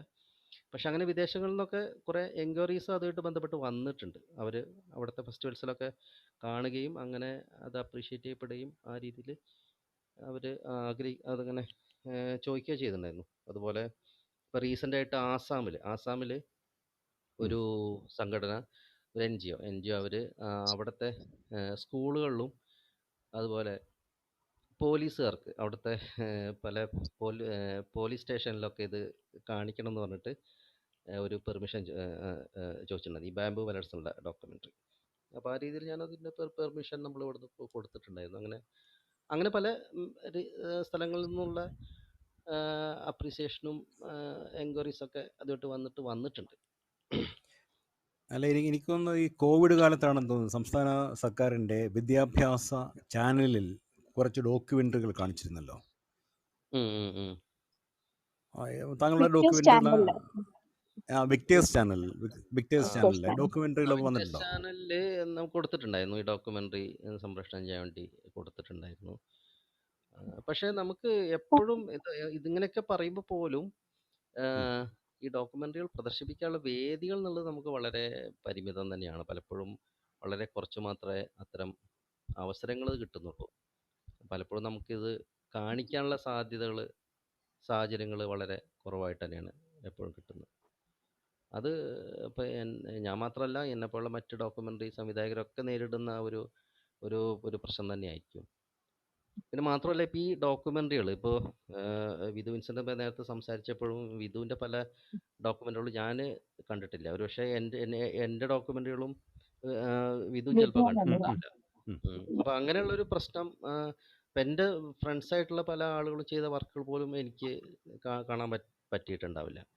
അപ്പം അങ്ങനെയുള്ളൊരു പ്രശ്നമുണ്ട്. നമുക്ക് ഈ ഡോക്യുമെൻ്ററികൾ കാണാനുള്ള സാധ്യതകൾ പലപ്പോഴും കുറവാണ്. ഇങ്ങനെ ഫെസ്റ്റിവൽസിലൊക്കെ പോകുന്ന സമയത്ത് അവിടെ വെച്ചിട്ടൊക്കെ കുറച്ച് ഡോക്യുമെൻ്ററികളൊക്കെ കാണാൻ പറ്റുമെന്നല്ലാതെ അല്ലാത്ത രീതിയിലൊരു OTT പ്ലാറ്റ്ഫോമോ അല്ലെങ്കിൽ അങ്ങനെ എന്തെങ്കിലും ഒരു രീതിയിൽ ഉള്ളൊരു സാധ്യത, മിനിമം ആ രീതിയിലെങ്കിലും ഉള്ളൊരു സാധ്യത. അല്ല, സോഷ്യൽ മീഡിയയിൽ യൂട്യൂബിൽ കൊടുത്തു കഴിഞ്ഞാൽ കാണാൻ പറ്റും. ഡിജിറ്റൽ ഫോമിലാണല്ലോ ഇപ്പം, അതിനുള്ള സാങ്കേതിക പ്രശ്നങ്ങളൊന്നും ഇല്ല അല്ല. പണ്ട് ഫിലിമിലാണ്. യൂട്യൂബിൽ കൊടുത്താൽ കാണാൻ പറ്റും. പക്ഷെ നമുക്ക് പലപ്പോഴും അത് പലപ്പോഴും യൂട്യൂബിലൊന്നും അങ്ങനെ വരുന്നില്ല ഡോക്യുമെന്ററികൾ. അങ്ങനെയുള്ളൊരു ഒരു പരിമിതി ഉണ്ട്. ഇപ്പൊ എൻ്റെ ഈ ഈ ഡോക്യുമെന്ററി ഒരു പക്ഷേ നിങ്ങൾ യൂട്യൂബിൽ നേരിട്ട് സെർച്ച് ചെയ്ത ഒരു പക്ഷേ വരുന്നുണ്ടാവില്ല. അങ്ങനെയൊക്കെയുള്ള ചില ഉം. സജിത്, ഈ ഡോക്യുമെന്ററിക്ക് ഒരു വിഷയം തിരഞ്ഞെടുക്കുന്നത് എങ്ങനെയാണ്? പിന്നെ അത് എങ്ങനെയാണത് പിന്നെ വർക്കൗട്ട് ചെയ്യാൻ എത്ര നാളെടുക്കും? അതുപോലെ അതിന്റെ സാങ്കേതികമായിട്ടുള്ള കാര്യങ്ങൾ കൈകാര്യം ചെയ്യാനായിട്ട് സജിത് തന്നെയാണോ ചെയ്യണത്, അല്ലെ വേറൊരാളെ ഏൽപ്പിക്കുകയാണ്? ഇപ്പൊ എഡിറ്റിംഗ് ആയാലും മറ്റ് പോസ്റ്റ് പ്രൊഡക്ഷൻ വർക്കുകൾ ഉണ്ടാവുമല്ലോ, പ്രീ പ്രൊഡക്ഷനും ഉണ്ടാവും, പോസ്റ്റ് പ്രൊഡക്ഷൻ ഉണ്ടാവും. അപ്പൊ അതൊക്കെ സ്വന്തമായിട്ട് തന്നെയാണ് ചെയ്യണത്, വേറെ ആരെങ്കിലും അസിസ്റ്റ് ചെയ്യാൻ വരുന്നുണ്ടോ? ഈ ഡോക്യുമെന്ററി ആയിട്ട് ബന്ധപ്പെട്ടിട്ട് നമ്മളിങ്ങനെ പല വിഷയങ്ങളും സെർച്ച് ചെയ്യുമ്പോൾ ചില സബ്ജക്ട്സ് ആവും നമ്മളെ ഫാസ്റ്റ് അട്രാക്ട് ചെയ്യുക. അപ്പോൾ അങ്ങനെ അട്രാക്ട് ചെയ്യുമ്പോൾ നമ്മൾ ആദ്യം ചെയ്യുന്നൊരു പ്രോസസ്സ് എന്നുള്ള അതുമായിട്ട് ബന്ധപ്പെട്ടുള്ള കൂടുതൽ കാര്യങ്ങൾ അറിയാൻ വേണ്ടിയിട്ടുള്ള ഒരു റിസർച്ചാണ്. അങ്ങനെയുള്ള ഒരു റിസർച്ച് ചെയ്യുമ്പോഴാണ് നമ്മൾ ആ സബ്ജക്റ്റിനെ കുറിച്ച് കൂടുതൽ മനസ്സിലാക്കുകയും അങ്ങനെ അത് ചെയ്യാം എന്നുള്ള രീതിയിലൊരു തീരുമാനത്തിലൊക്കെ എത്തുന്നത്. പക്ഷേ അങ്ങനെ ചെയ്യുമ്പോഴും ഞാനൊരു സ്ക്രിപ്റ്റഡ് ആയിട്ടല്ല ഞാൻ എൻ്റെ ഡോക്യുമെൻ്ററികൾ ചെയ്യുന്നത്. ഞാൻ അങ്ങനെ ആ രീതിയിലല്ല എന്നെ സമീപിക്കാറുള്ളത്. കാരണം ഞാൻ ഡോക്യുമെൻ്റ് ചെയ്യുമ്പോൾ ഞാനും ആ, ഞാനും ഒരു കൗതുകത്തോടു കൂടിയാണ് കാണുന്നത്. ഈ ഡോക്യുമെൻ്റ് എങ്ങനെയാണ് ഇവോൾവ് ചെയ്ത് വരിക എന്നുള്ള രീതിയിൽ. എനിക്കൊരു ഒരു ഔട്ട്ലൈൻ ഉണ്ടാവും. എൻ്റെ മനസ്സിൽ ഒരു രീതിയിലൊരു ഒരു ഔട്ട്ലൈൻ ഉണ്ടാവും. ഇന്ന രീതിയിലാണിത് സംഭവിക്കുക എന്നുള്ള രീതിയിലൊരു ധാരണ ഉണ്ടാവും. പക്ഷെ ഞാൻ ആ രീതിയിൽ ഒരിക്കലും അവരെ ഫോഴ്സ് ചെയ്യാറില്ല. ഏറ്റവും സ്വാഭാവികമായിട്ട് അതെങ്ങനെ ഇവോൾവ് ചെയ്ത് വരട്ടെ എന്നുള്ള രീതിയിൽ ക്ഷമയോടുകൂടി അതിനെ സമീപിക്കുകയാണ് എൻ്റെ ഒരു രീതി. അപ്പോൾ അതുകൊണ്ട് തന്നെ ഒട്ടും സ്ക്രിപ്റ്റഡ് അല്ല അത്. അത് വളരെ വളരെ ഫ്രീ ആയിട്ടുള്ളൊരു മൈൻഡോട് കൂടിയാണ് ഞാൻ പോകുന്നതും. പിന്നെ പക്ഷേ ഈ ഐഡിയാസ് എൻ്റെ മനസ്സിലുണ്ടാവും. ഈ പലതരത്തിലുള്ള സാധ്യതകൾ, ഐഡിയാസ് എന്നുള്ളതിനേക്കാളേറെ ഈ വിഷയമായിട്ട് ബന്ധപ്പെട്ടിട്ട് ഇത് ഇവോൾവ് ചെയ്ത് വരാനുള്ള സാധ്യതകൾ പലതും ഉണ്ടാവും. എന്നിട്ട് ഞാൻ അവരെ ആ രീതിയിൽ അത് ഇവോൾവ് ചെയ്യാൻ വേണ്ടിയിട്ട് ഫ്രീ ആക്കി വിടുകയാണ് ചെയ്യാറ്. അങ്ങനെ വരുമ്പോഴാണ് എനിക്ക് തോന്നുന്നത് അത് കുറച്ചും കൂടെ ഏറ്റവും സ്വാഭാവികമായിട്ടുള്ള രീതിയിൽ അതിൻ്റെ ഒരു റിസൾട്ട് എനിക്ക് കിട്ടുക എന്നുള്ള രീതിയിൽ തോന്നിയിട്ടുള്ളത്. എത്ര സമയം എടുക്കും അതിന്? സാധാരണ ഒരു ഡോക്യുമെന്ററി അത് ഡിപ്പെൻസ്, അതൊരു സബ്ജക്റ്റിനെ ആശ്രയിച്ചിരിക്കും. എന്നാലും കുറച്ചൊക്കെ സമയം എടുക്കും. ഒരു 5-6 മാസമെങ്കിലും അതിൻ്റെ ഒരു പ്രോസസ്സ് ഉണ്ടാവും. കാരണം ഏറ്റവും കൂടുതൽ ടൈം എടുക്കുന്നത് അതിൻ്റെ ഒരു പ്രീ പ്രൊഡക്ഷൻ സ്റ്റേജ് തന്നെയാണ്. ആ ഒരു വിഷയത്തെക്കുറിച്ച് നമ്മൾ പഠിക്കാനും മനസ്സിലാക്കാനും എടുക്കുന്ന ഒരു സമയം. ഈ ഒരു ചില വ്യക്തികളെ കുറിച്ചാണെങ്കിൽ പോലും അവരും നമ്മൾ അവരോട് ചോദിക്കുമ്പോൾ അവർ പറയുന്ന കുറച്ച് കാര്യങ്ങളുണ്ടാവും. പക്ഷെ അതിനപ്പുറം കാര്യങ്ങൾ അവരിലുണ്ടാവും. പക്ഷെ നമുക്കത് കിട്ടിയിട്ടുണ്ടാവില്ല. അവരും അവർക്ക് അറിയുന്ന രീതിയിലാവും അവരുടെ കാര്യങ്ങൾ പറഞ്ഞു തരിക. പക്ഷെ നമ്മൾക്ക് അറിയാൻ പറ്റും അത് മാത്രമല്ല, ഇതിൽ കൂടുതൽ കാര്യങ്ങൾ ഇതിൽ നിന്ന് നമ്മൾ കണ്ടെത്താനുണ്ട് എന്നുള്ള രീതിയിൽ നമുക്കൊരു തോന്നലുണ്ടാവും. അപ്പോൾ നമ്മൾ കൂടുതലായിട്ട് അവരെ ആ രീതിയിൽ, ഇപ്പോൾ ഞാൻ ഉദാഹരണത്തിന് ഡയറി ഓൺ ബ്ലൈൻഡ്നെസ് എന്നുള്ള ഡോക്യുമെൻ്ററി ചെയ്യുന്ന സമയത്ത് ആദ്യം ഞാൻ പിന്നെ ഹാറൂൺ എന്നുള്ള കുട്ടിയോട് സംസാരിച്ചപ്പോൾ അവൻ വളരെ ഫോർമലായിട്ട് എന്നോട് സംസാരിച്ചു. ഭയങ്കര ഭയങ്കര സ്ക്രിപ്റ്റഡ് ആയിട്ട് സംസാരിക്കുന്ന പോലെ വളരെ ഫോർമലായിട്ട്. അങ്ങനെ കുറച്ച് ഷൂട്ട് ചെയ്തു. പക്ഷെ ഞാൻ അതൊട്ടും ഹാപ്പി ആയിരുന്നില്ല. അപ്പോൾ ഞാൻ ആ ഷൂട്ട് ചെയ്ത പോർഷൻസ് ഒക്കെ ഒഴിവാക്കിയിട്ട് ഞാൻ പിന്നെ അവനായിട്ട് നന്നായിട്ട് ഫ്രണ്ട്ലി ആയി. പിന്നെ അവരോട് ചായ കുടിക്കാനൊക്കെ പോയി, കുറേ സംസാരിച്ചു. അങ്ങനെ ഒരു ഫ്രണ്ട്ഷിപ്പ് ഡെവലപ്പ് ചെയ്ത് വന്നതിന് ശേഷമാണ് പിന്നെ വളരെ ഇൻഫോർമലായിട്ട് അവനോട് സംസാരിച്ച് അങ്ങനെയാണ് ഞാൻ അവനിൽ നിന്നുള്ള അവൻ്റെ മനസ്സിൻ്റെ ഉള്ളിലുള്ള ആ ഒരു ആശയങ്ങൾ, കാര്യങ്ങൾ ഞാനത് പിക്ക് ചെയ്തെടുത്തത്. അപ്പം അത്തരത്തിലുള്ള ഒരു പ്രോസസ്സ് ഉണ്ടാവും. നമ്മളൊരു കുഴിച്ചെടുക്കുന്ന പോലെ എന്തൊക്കെയാണെന്നുള്ള രീതിയിൽ കാര്യങ്ങൾ കണ്ടെത്താനുള്ള ഒരു ശ്രമം. അത് കുറച്ചൊരു ടാസ്ക്കാണ്. എന്നാൽ പോലും ഞാനത് എൻജോയ് ഒരു ടീം ചെയ്യുന്നുണ്ട്. ഉണ്ടോ കൂടെ ഒരു ടീം ഉണ്ടോ? ടീമുണ്ട്.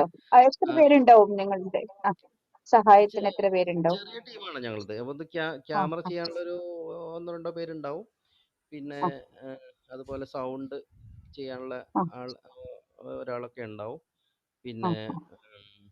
അങ്ങനെയുള്ള ഒരു കുറച്ച് 4-5 പേരടങ്ങുന്ന ഒരു ടീം മാത്രം. വലിയ വലിയ ഇല്ല, ടീമായിട്ട് പോവാറില്ല. വലിയ ടീമാകുമ്പോൾ ഇല്ല. അല്ല, അവരെപ്പോഴും ഇത് നമ്മൾ പിന്നെ നാച്ചുറലായിട്ടുള്ള ഷൂട്ടിംഗ് അല്ല, അതിന് വേണ്ടി പ്രത്യേകിച്ച് സംവിധാനങ്ങളൊന്നും ചെയ്യാറില്ലല്ലോ, പ്രത്യേകിച്ച് ഈ സിനിമയിൽ ചെയ്യുന്ന പോലെ ആൾക്കാരെ ഇല്ല ഇല്ല അല്ല അതുപോലെ ചെയ്യാറില്ല. പലപ്പോഴും നമ്മൾ പിന്നെ ഷോട്ടുകൾ വളരെ ഇൻഫോർമലായിട്ട് എടുക്കുന്ന, സ്വാഭാവികമായിട്ട് എടുക്കുന്ന, അവർ പോലും പ്രതീക്ഷിക്കാത്ത പലപ്പോഴും എടുക്കുന്ന ഷോട്ടുകളാണ് പലപ്പോഴും നമുക്ക് യൂസ് ചെയ്യാൻ പറ്റുക.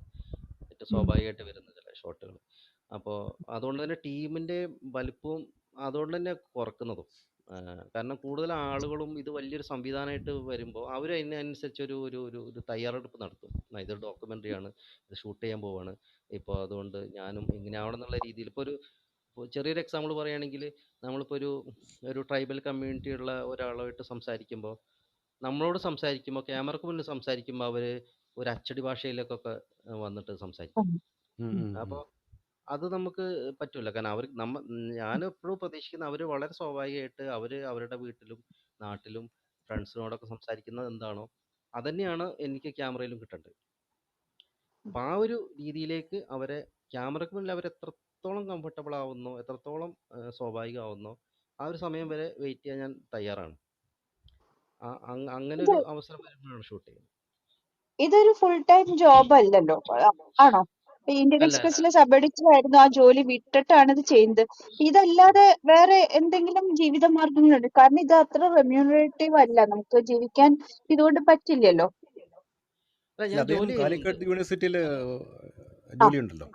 ജോലിയുണ്ട്. ജോലിയുണ്ട്. കാലിക്കറ്റ് യൂണിവേഴ്സിറ്റി EMRC എന്നുള്ള സ്ഥാപനത്തിൽ ആ, ജോലിയുണ്ട്. അവിടെ ആ, ഈ ഓൺലൈൻ കോഴ്സുകളുടെ വീഡിയോ ആ, കാര്യങ്ങളൊക്കെ ചെയ്യുന്ന ജോലിയുണ്ട്.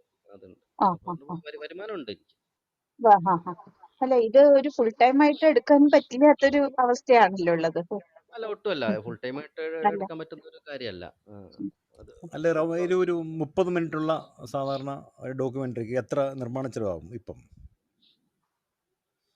അത് അതിപ്പോൾ ഡിപ്പെൻസ്. എന്നാലും വലിയ ചിലവൊന്നും വരുന്നില്ല. അങ്ങനെ അധികം എക്സ്പെൻസ് ഒന്നും വരുന്നില്ല. ഇപ്പോൾ നമ്മൾ ഈ ഡിജിറ്റൽ ടെക്നോളജി ഒക്കെ വന്നപ്പോൾ ഈ അതെ, അതുകൊണ്ടാണ് ചോദിക്കുന്നത്. ഡോക്യുമെൻ്ററി പ്രൊഡക്ഷൻ കുറച്ചുകൂടെ എളുപ്പമാവുകയാണ് ചെയ്തത്. കാരണം മുമ്പ് ഞാനിപ്പോൾ തുടക്കത്തിൽ ഡോക്യുമെൻ്ററി ചെയ്യാൻ പോകുമ്പോൾ നമ്മുടെ കയ്യിലുള്ള വലിയ ക്യാമറ, പിന്നെ കുറച്ചും കൂടെ അങ്ങനെയൊക്കെയുള്ള ഒരു സംവിധാനങ്ങളൊക്കെയാണ്. ഇപ്പോൾ അത് കുറച്ചുകൂടെ നമുക്ക് ഹാൻഡി ആയിട്ടുള്ള ചെറിയ ക്യാമറ. ഞാൻ എപ്പോഴും ആഗ്രഹിക്കണമെന്ന് വെച്ചാൽ നമ്മുടെ ഈ ക്യാമറയെക്കുറിച്ചും ഈ ടെക്നോളജിയെക്കുറിച്ചും ഈ നമ്മുടെ ഷൂട്ട് ചെയ്യപ്പെടുന്ന അവർ അവെയർ ആവരുത് എന്നുള്ളതാണ്. അപ്പോൾ അതുകൊണ്ട് തന്നെ ഈ ഡിജിറ്റൽ ടെക്നോളജി വന്നപ്പോൾ അതൊക്കെ കുറച്ചുകൂടി ഈസിയായി. കാരണം നമുക്ക് കുറച്ചും കൂടി അവർക്കും അത്ര വലിയൊരു ഫീല് വരില്ല. ഇത് നമ്മളിങ്ങനെ ഷൂട്ട് ചെയ്യാൻ പോവുകയാണ്, ഇത് ഭയങ്കര എന്തോ സംഭവമാണ്, ഒരു സിനിമയൊക്കെ ഷൂട്ട് ചെയ്യുന്ന പോലുള്ള ഒരു അറ്റ്മോസ്ഫിയർ ഒന്നും കൊടുക്കാതെ വളരെ സിമ്പിളായിട്ട് സ്വാഭാവികമായിട്ട് ചെയ്യാനാണ് ശ്രമിക്കാറ്. അപ്പോൾ സമയം അത് പോസ്റ്റ് പ്രൊഡക്ഷൻ വർക്ക് എന്തൊക്കെയാണ്? പോസ്റ്റ് പ്രൊഡക്ഷൻ വർക്ക് എഡിറ്റിംഗ് ചെയ്യാൻ വേറൊരു ആളുണ്ട് എഡിറ്റിംഗ് ചെയ്യുന്നതിന്. പക്ഷേ ആ, സിനിമയിൽ നിന്ന് വ്യത്യസ്തമായിട്ട് നമ്മൾ ഡോക്യുമെൻ്ററി എന്നുള്ള രീതിയിൽ അതിൻ്റെ എല്ലാ മേഖലയിലും നമ്മൾ തന്നെ അതിൽ ഇൻവോൾവ് ചെയ്യണം. ഇപ്പോൾ എഡിറ്റിങ്ങിലാണെങ്കിൽ പോലും പൂർണ്ണമായിട്ടും നമ്മുടെ ഒരു ഇൻവോൾവ്മെൻറ്റ് ഇല്ലാതെ എഡിറ്റിങ്ങും നടക്കില്ല. നമ്മൾ പ്രതീക്ഷ രീതിയിലൊരു റിസൾട്ട് കിട്ടില്ല. അപ്പോൾ നമ്മൾ അതിൻ്റെ കൂടെ ഉണ്ടാവുകയും പിന്നെ എഡിറ്റിംഗ് പലപ്പോഴും നമ്മൾ കുറച്ചും കൂടി പെർഫെക്റ്റ് ആയിട്ട് എഡിറ്റിംഗ് ചെയ്യാൻ വേണ്ടിയിട്ടൊരു ടെക്നിക്കലായിട്ടുള്ള ഒരു ടാലൻ്റ് ഉള്ള ഒരാളെ ഉപയോഗിക്കുന്നു എന്നുള്ള രീതിയിലാണ് ഞാൻ എഡിറ്റിങ്ങിനെ കാണുന്നത്. ശരി. ശരി. അപ്പോൾ ഹേമ, ചോദ്യങ്ങൾ ചോദിക്കാനുണ്ടോ? ഇനിയുണ്ടോ? നമ്മളത് ഇതിൻ്റെ ഡോക്യുമെൻ്റ് നിർമ്മാണത്തിൽ പിന്നെ അതിൻ്റെ ചിലവിനെ കുറിച്ചാണ് സംസാരിച്ചുകൊണ്ടിരുന്നത് ഇതുവരെ, അല്ലേ? സംസാരിച്ചുകൊണ്ടിരുന്നത്. അതെ. എന്നാലും ഒരു 1,00,000 രൂപയിൽ നിന്ന് ഒരു സാധാരണ ഒത്തിരി കഥാപാത്രങ്ങളൊന്നും ഇല്ലാത്ത, ഒത്തിരി ഔട്ട്ഡോർ ഇല്ലാത്ത ഒരു ഡോക്യുമെൻ്ററി ചെയ്തു തീർക്കാൻ പറ്റുമോ?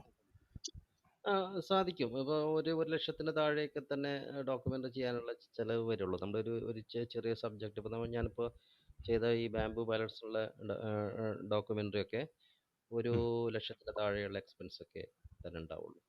ആ രീതിയിൽ ചെയ്യാൻ പറ്റും. ചെയ്യാൻ പറ്റും. ഈ അത് ഡോക്യുമെന്ററീസ് അല്ല, വിധു ഈ OTT പ്ലാറ്റ്ഫോമിൻ്റെ സാധ്യതകളെ കുറിച്ച് പറഞ്ഞു. അപ്പോൾ ഏതെങ്കിലും ഡോക്യുമെൻ്ററികൾ കേരളത്തിൽ നിന്നുള്ള OTT പ്ലാറ്റ്ഫോമിലുണ്ടോ ഇപ്പം? OTT പ്ലാറ്റ്ഫോമിൽ കുറവാണ് ഡോക്യുമെൻ്ററികൾ അങ്ങനെ കാര്യമായിട്ട് ഇല്ല. പിന്നെ കുറച്ച് ഡോക്യുമെന്റുകൾ, ചില ഡോക്യുമെന്റുകൾക്ക് വരുന്ന കുറച്ചൊരു കൊമേഴ്ഷ്യൽ സാധ്യതയുള്ള രീതിയിലുള്ള ഡോക്യുമെന്ററികളാണ്. ഒരു കുറച്ചുകൂടി ഉം, ഒരു ഉം, ഉം. കലാപരമായ സ്വഭാവമുള്ള ഡോക്യുമെന്ററികളൊക്കെ, അല്ലെങ്കിൽ ഒരു ഗൗരവമുള്ള വിഷയങ്ങൾ സംസാരിക്കുന്ന ഡോക്യുമെന്ററികൾ അങ്ങനെ OTT പ്ലാറ്റ്ഫോംസിൽ അങ്ങനെ കാണാറില്ല. കാരണം OTT പ്ലാറ്റ്ഫോംസിന് അവരുടേതായിട്ടുള്ളൊരു കൊമേഴ്ഷ്യൽ ആയിട്ടുള്ള ചില താല്പര്യങ്ങൾ ഉണ്ടാവുമല്ലോ. അത് ഒരുപക്ഷെ അതെ എനിക്ക് അതെ തോന്നുന്നത് അതെ കൊടുക്കാനായിട്ട് നമുക്ക് ചെലവ് എന്തെങ്കിലും ഉണ്ടോ? സാമ്പത്തികമായിട്ട് നമ്മൾ എന്തെങ്കിലും ആ, കൊടുക്കേണ്ടതുണ്ടോ OTT-യിൽ ഡോക്യുമെന്ററി കാണിക്കാൻ?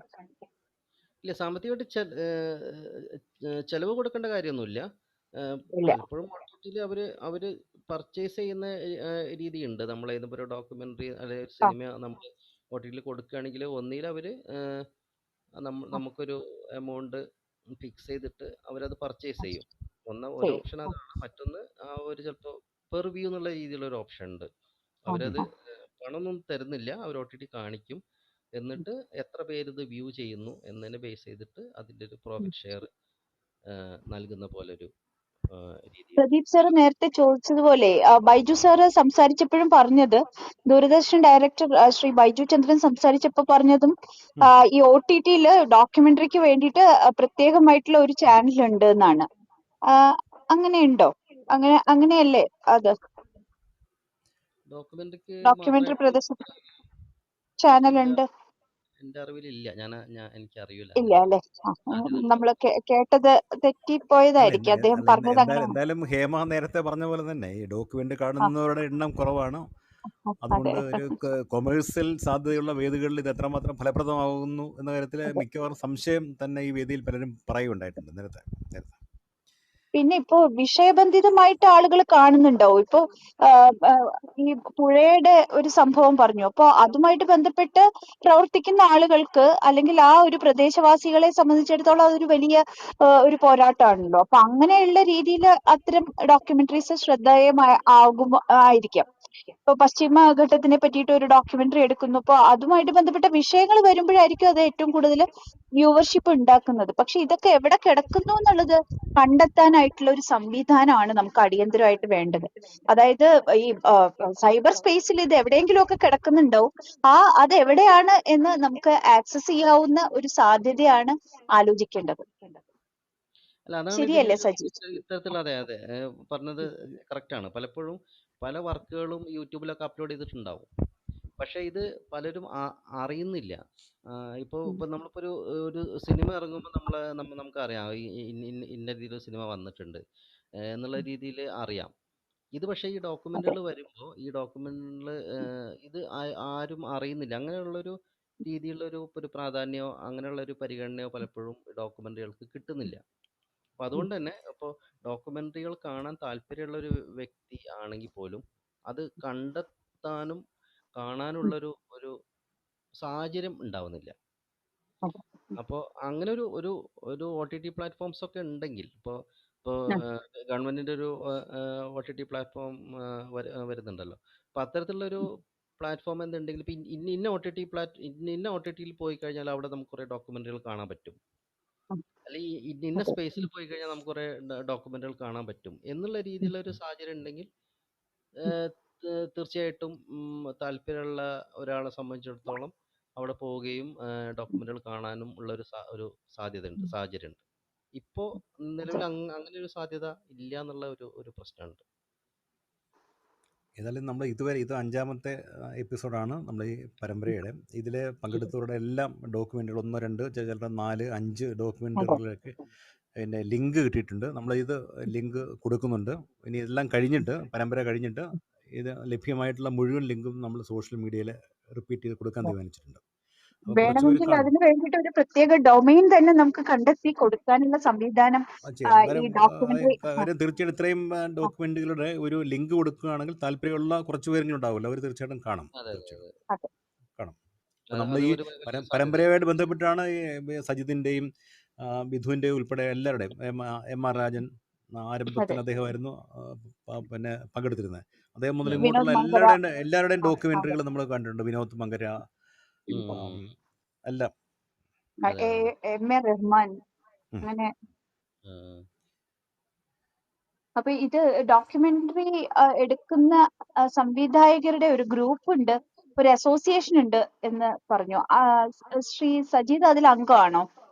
ഹേമ, ഒന്നല്ല 2 അസോസിയേഷൻ ഉണ്ട് ഇപ്പോൾ. 2 അസോസിയേഷൻസ് ഉണ്ട്, അതെ, അന്ന് അദ്ദേഹം പറഞ്ഞല്ലോ. ഇതിൽ അത് ആണല്ലേ? ഏതിലെങ്കിലും അംഗമാണോ? ഇല്ല ഞാൻ ഒരു ഇതിലും അംഗമായിട്ടില്ല. എനിക്കത് ആ, ഇപ്പോഴാണ് ഞാൻ അറിയുന്നത് അങ്ങനെ ഒരു ആ. അസോസിയേഷൻ ഉണ്ട് എന്നുള്ള കാര്യം. തീർച്ചയായിട്ടും അതിലൊരു അംഗത്വം എടുക്കണം, ഏതിലെങ്കിലും. കാരണം നമുക്കറിയില്ല അത് എന്ത് അടിസ്ഥാനത്തിലാണ്. കാരണം അത് കൂടുതൽ കഴിഞ്ഞ ആഴ്ചയിലെ ഈ പരിപാടിയിൽ അതിൻ്റെ സംഘടനയുടെ സംസ്ഥാന ജനറൽ സെക്രട്ടറി രാജ വാര്യർ ചർച്ചയിൽ പങ്കെടുക്കാൻ എത്തിയിരുന്നു. ആണല്ലേ? ഓ ഉം. ബിജു വർമ്മ അല്ലേ? ബിജു വർമ്മ വന്നിരുന്നു. വിജു വർമ്മ ഓക്കെ ബിജു ബിജു. ആ. വിജു വർമ്മ. അല്ല, അതുപോലെ അപ്പൊ ഒരു അത് കൂട്ടായ്മ ഉണ്ടെങ്കിൽ അതൊരു വളരെ ആ, സന്തോഷമുള്ള കാര്യമാണ്. കാരണം അങ്ങനെയുള്ള ആളുകൾക്ക് ഒരുമിക്കാനും അവർക്ക് കാര്യങ്ങൾ പ്രശ്നങ്ങൾ ചർച്ച ചെയ്യാനും പരസ്പരം വർക്കുകളെ കുറിച്ച് ചർച്ച ചെയ്യാനും ഒക്കെ പറ്റുന്ന ഒരു സാഹചര്യമാണല്ലോ. അത് ഒരു എന്തായാലും നല്ല ഈ കാര്യം. ഒരു വേദിയിൽ നമ്മൾ സംഘാടകരെയും കൂടി കൊണ്ടുവരണം എന്ന് അങ്ങനെ ഒരു ആലോചനയുണ്ട്. അങ്ങനെയാണെങ്കിൽ നമുക്ക് പരസ്പരം നിങ്ങൾക്ക് കൂട്ടിമുട്ടാനുള്ള അവസരവും ഉണ്ടാവും. അതെ, തീർച്ചയായിട്ടും തീർച്ചയായിട്ടും. ഈ വേദി അതിനും അല്ലാതെ കൂടി ഒരു എനിക്ക് തോന്നുന്നു ഡോക്യുമെന്ററി ഫിലിം മേക്കേഴ്സ് മാത്രമല്ല, ഡോക്യുമെന്ററിയായിട്ട് താല്പര്യമുള്ള പ്രേക്ഷകരും കൂടെ ഉൾപ്പെടുന്ന രീതിയിൽ ഉള്ള ഒരു ആ, ഒരു കൂട്ടായ്മ ആണെങ്കിലേ, അത്തരത്തിലുള്ള ഒരു ഒരു ഗ്രൂപ്പ് ഫോം ചെയ്യുകയാണെങ്കിൽ അത് വലിയൊരു കാര്യമായിരിക്കും. അത് ഈ ഒരു മേഖലക്ക് അത് ഒരു വലിയൊരു ഒരു അതെ. ഉണർവും ഒരു മോട്ടിവേഷനൊക്കെ നൽകുന്ന ഒരു സംഗതിയായി മാറും. എന്തായാലും നല്ല കാര്യമാണ്. തീർച്ചയായിട്ടും അങ്ങനെയൊരു ശ്രമം ഉണ്ടാകും. കാര്യം ഇതിൻ്റെ സംഘടനയിലായിട്ട് ബന്ധപ്പെട്ട എല്ലാവരും ഇനി വരുന്ന ചില എപ്പിസോഡുകളിൽ വരാം എന്ന് പറഞ്ഞിട്ടുണ്ട്. ആണല്ലേ? ഓക്കെ, അപ്പോൾ നല്ല കാര്യം. കൂടുതൽ ചർച്ച ഇതിലുണ്ടാകും എന്ന് ഓ, നമുക്ക് പ്രതീക്ഷിക്കാം, അല്ലേ? അതെ അതെ അതെ അതെ. നമുക്കിനി ചോദ്യങ്ങൾ ആരെങ്കിലും ഉണ്ടെങ്കിൽ ദയവായി വരണം. ഇല്ലെങ്കിൽ നമുക്ക് സമയം ഇത്രയും നേരം നമ്മൾ ആദ്യം വിധു ആയിട്ട് സംസാരിച്ചു. അതിന് ശേഷമുള്ളൊരു 45 മിനിറ്റോളം ആയി നമ്മൾ സജീവമായി സംസാരിച്ചുകൊണ്ടിരിക്കുന്നു. ചോദ്യങ്ങളുണ്ടെങ്കിൽ ദയവായി ഇനി അദ്ദേഹത്തോട് ചോദിക്കാം. ആ, ശ്രീ സജീദ്, നമുക്ക് പലതരം ചാനലുകളുണ്ട്, പല താല്പര്യങ്ങളുള്ള ചാനലുകളുണ്ട്. ചില പിന്നെ ഭക്തിയുടെ അടിസ്ഥാനത്തിലുള്ള ചാനലുകളുണ്ട്. എന്തുകൊണ്ട് ഡോക്യുമെന്ററിക്ക് ഒരു ചാനൽ ഉണ്ടാവുന്നില്ല? അല്ല അതിനെപ്പറ്റി എന്താ ആലോചിക്കാത്തത്? അല്ല, അത് ഈ ഒരു കൊമേഴ്ഷ്യൽ സാധ്യത കുറയുന്നതുകൊണ്ട് തന്നെ ആയിരിക്കും ആ, അത്തരത്തിലുള്ള ഇത് വരാത്തത്. കാരണം എപ്പോഴും ഒരു മാർക്കറ്റിനെ ആശ്രയിച്ചിട്ടും അതിന്റെ സാധ്യതകളൊക്കെ ബന്ധപ്പെട്ടുമാണല്ലോ ഇങ്ങനെ അതെ അതെ. കാര്യങ്ങൾ മുന്നോട്ട് പോകുന്നത്. ഇപ്പൊ ഞങ്ങളിപ്പോൾ അടുത്ത് ഇവിടെ കാലിക്കറ്റ് യൂണിവേഴ്സിറ്റി ഒരു സമാന്തര സിനിമകളുടെ ഒരു ഫെസ്റ്റിവൽ കണ്ടക്ട് ചെയ്യുന്നുണ്ടായി. അപ്പോൾ ഈ സമാന്തര സിനിമയുടെ സംവിധായകരും പറഞ്ഞൊരു പ്രശ്നം ഇതേപോലെ തന്നെ അവർക്കും വേദികൾ കിട്ടുന്നില്ല, അവരുടെ സിനിമകൾ പലപ്പോഴും പ്രേക്ഷകരിലേക്ക് എത്തുന്നില്ല എന്നുള്ള, OTT പ്ലാറ്റ്ഫോംസ് ആണെങ്കിലും തിയേറ്റർ ആണെങ്കിലും അവിടെയൊന്നും ഇത് എത്തിപ്പെടുന്നില്ല എന്നുള്ള ഒരു ഒരു ഒരു പ്രശ്നം പറഞ്ഞു. അതിൽ തന്നെ കുറേ നല്ല നല്ല സിനിമകൾ അവിടെ കാണിച്ചിട്ടുണ്ടായിരുന്നു. അപ്പോൾ അങ്ങനെയുള്ളൊരു മാർക്കറ്റാണ് പലപ്പോഴും ഇതിനെയൊക്കെ നിയന്ത്രിക്കുകയും അത്തരം കാര്യങ്ങളൊക്കെ രൂപപ്പെടുത്തുകയും ചെയ്യുന്നത്. അപ്പോൾ അങ്ങനെ വലിയൊരു കൊമേഴ്ഷ്യൽ വാല്യൂ ഇതിനില്ല എന്നുകൊണ്ടായിരിക്കും ആ രീതിയിൽ ചാനലൊക്കെ രൂപപ്പെട്ട് വരാത്തത്. പക്ഷെ നമുക്കൊരു ഈ രീതിയിലൊരു ചില കൂട്ടായ്മകളിലൂടെയും ചില ശ്രമങ്ങളിലൂടെയും ഇത്തരം ഡോക്യുമെന്ററികളെയും ഇത്തരം വർക്കുകൾക്ക് ഒരു സ്പേസ് ഉണ്ടാക്കിയെടുക്കാൻ പറ്റുകയാണെങ്കിൽ അതൊരു വലിയ കാര്യമായിരിക്കും. കാരണം കുറേ താല്പര്യമുള്ള ആൾക്കാരുണ്ടാവും അതായിട്ട് ഈ ബന്ധപ്പെട്ട്. യൂണിവേഴ്സിറ്റിയിലെ വിദ്യാർത്ഥികൾ ഇത് കാണുന്നതിൽ താല്പര്യം കാണിക്കുന്നുണ്ടോ? അവരെ ഇത്തരം ഡോക്യുമെന്ററീസ് കാണിക്കാറുണ്ടോ? ഇപ്പോ അവിടെ തന്നെ യൂണിവേഴ്സിറ്റിയുടെ UGCയുടെ അവാർഡ് കിട്ടിയിട്ടുള്ള 1-2 എണ്ണം സജീദ് ചെയ്തതിലുണ്ട്. അപ്പൊ അതെല്ലാം അവിടെ പ്രദർശിപ്പിക്കാറുണ്ടോ? അതിന്റെ വിദ്യാർത്ഥികൾ പ്രേക്ഷകർ എങ്ങനെയാണ്? വിദ്യാർത്ഥികളെ കാണിക്കാറുണ്ട്. പക്ഷെ ഇതെന്ന് വെച്ചാൽ നമ്മളിപ്പോ യൂണിവേഴ്സിറ്റിയിലൂടെ കാണിക്കും. അതുപോലെ പിന്നെ ചില കോളേജുകളിലൊക്കെ കാണിച്ചിട്ടുണ്ടായിരുന്നു. അങ്ങനെ അതൊക്കെ ഇപ്പൊ അവര് ആ കോളേജ് മുൻകൈ എടുക്കുമ്പോഴാണല്ലോ അത് സംഭവിക്കുക. അപ്പൊ അങ്ങനെ അങ്ങനെ പക്ഷെ വളരെ പരിമിതമായ രീതിയിലുള്ള ശ്രമങ്ങളെ ആ രീതിയിൽ സംഭവിക്കുന്നുള്ളൂ. പക്ഷെ ഇത് പ്രദർശിപ്പിച്ച സ്ഥലങ്ങളിലൊക്കെ വളരെ അവരെല്ലാം എൻജോയ് ചെയ്യും, വളരെ താല്പര്യത്തോടുകൂടി കാണുകയും ചർച്ച ചെയ്യുകയും അതിലൊക്കെ പങ്കെടുക്കുകയും ഒക്കെ ചെയ്തൊരു സാഹചര്യം ഉണ്ടായിരുന്നു. പക്ഷെ അത്തരം ഇവന്റുകൾ ഉണ്ടാവുന്നില്ല. അത്തരം പ്രദർശനങ്ങളും അങ്ങനെയുള്ള കാര്യത്തിന് മുന്നോട്ട് വരുന്നില്ല പലപ്പോഴും. അപ്പോൾ ഹേമ, നമുക്കിനി ചോദ്യങ്ങളൊന്നും ഇല്ല എന്ന് തോന്നുന്നു അല്ലേ? അതെ, ചോദിക്കാൻ വേറെ ആരും മുന്നോട്ട് ചോദ്യങ്ങളാരും വന്നിട്ടില്ല. എത്തിയിട്ടില്ല. അതെ അതെ. നമുക്ക് ഈ പരമ്പരയുടെ ഈ അധ്യായം ഇവിടെ അവസാനിപ്പിക്കാം എന്ന് തോന്നുന്നു അല്ലേ സജിത്ത്? അതെ. ഇനി അതെ അതെ സംസാരിക്കാൻ അതെ. ഏതെങ്കിലും ഇല്ല? ഓക്കെ. അല്ല, എന്തായാലും അപ്പോൾ എനിക്ക് ഒരു സന്തോഷം തോന്നിയൊരു ഒരു ഒരു അനുഭവമാണിത്. കാരണം ഒന്ന് ഈ ഇത്തരത്തിലുള്ള, ഞാൻ പറഞ്ഞ പോലെ തന്നെ ഡോക്യുമെൻ്ററികളുടെ ഒരു കൂട്ടായ്മയോ അത്തരത്തിലുള്ള ഒരു വേദികളോ പലപ്പോഴും വളരെ ചുരുക്കമായിട്ട് ഉണ്ടാവാറുള്ളൂ.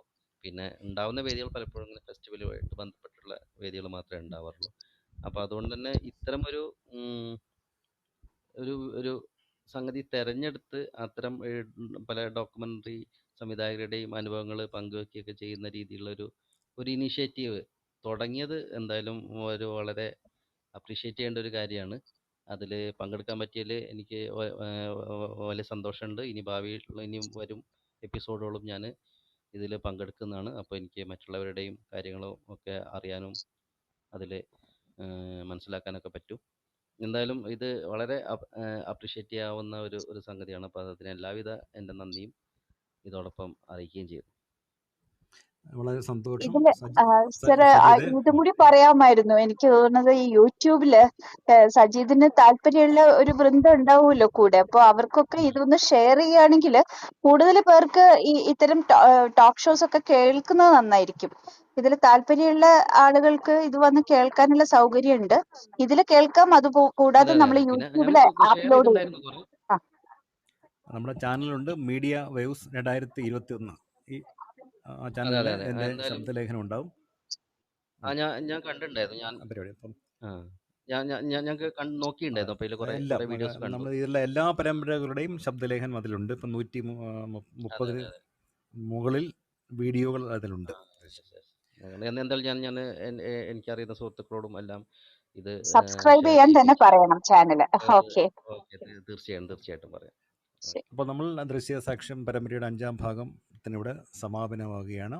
ഇപ്പോൾ സംസാരിച്ച ശ്രീ സജീദ് നടുത്തുടി, നേരത്തെ സംസാരിച്ച ബിദു വിൻസെൻ്റ്, ഇത് കേട്ട എല്ലാവർക്കും, ഈ പരിപാടിയിൽ പങ്കെടുത്ത എല്ലാവർക്കും നന്ദി രേഖപ്പെടുത്തുന്നു.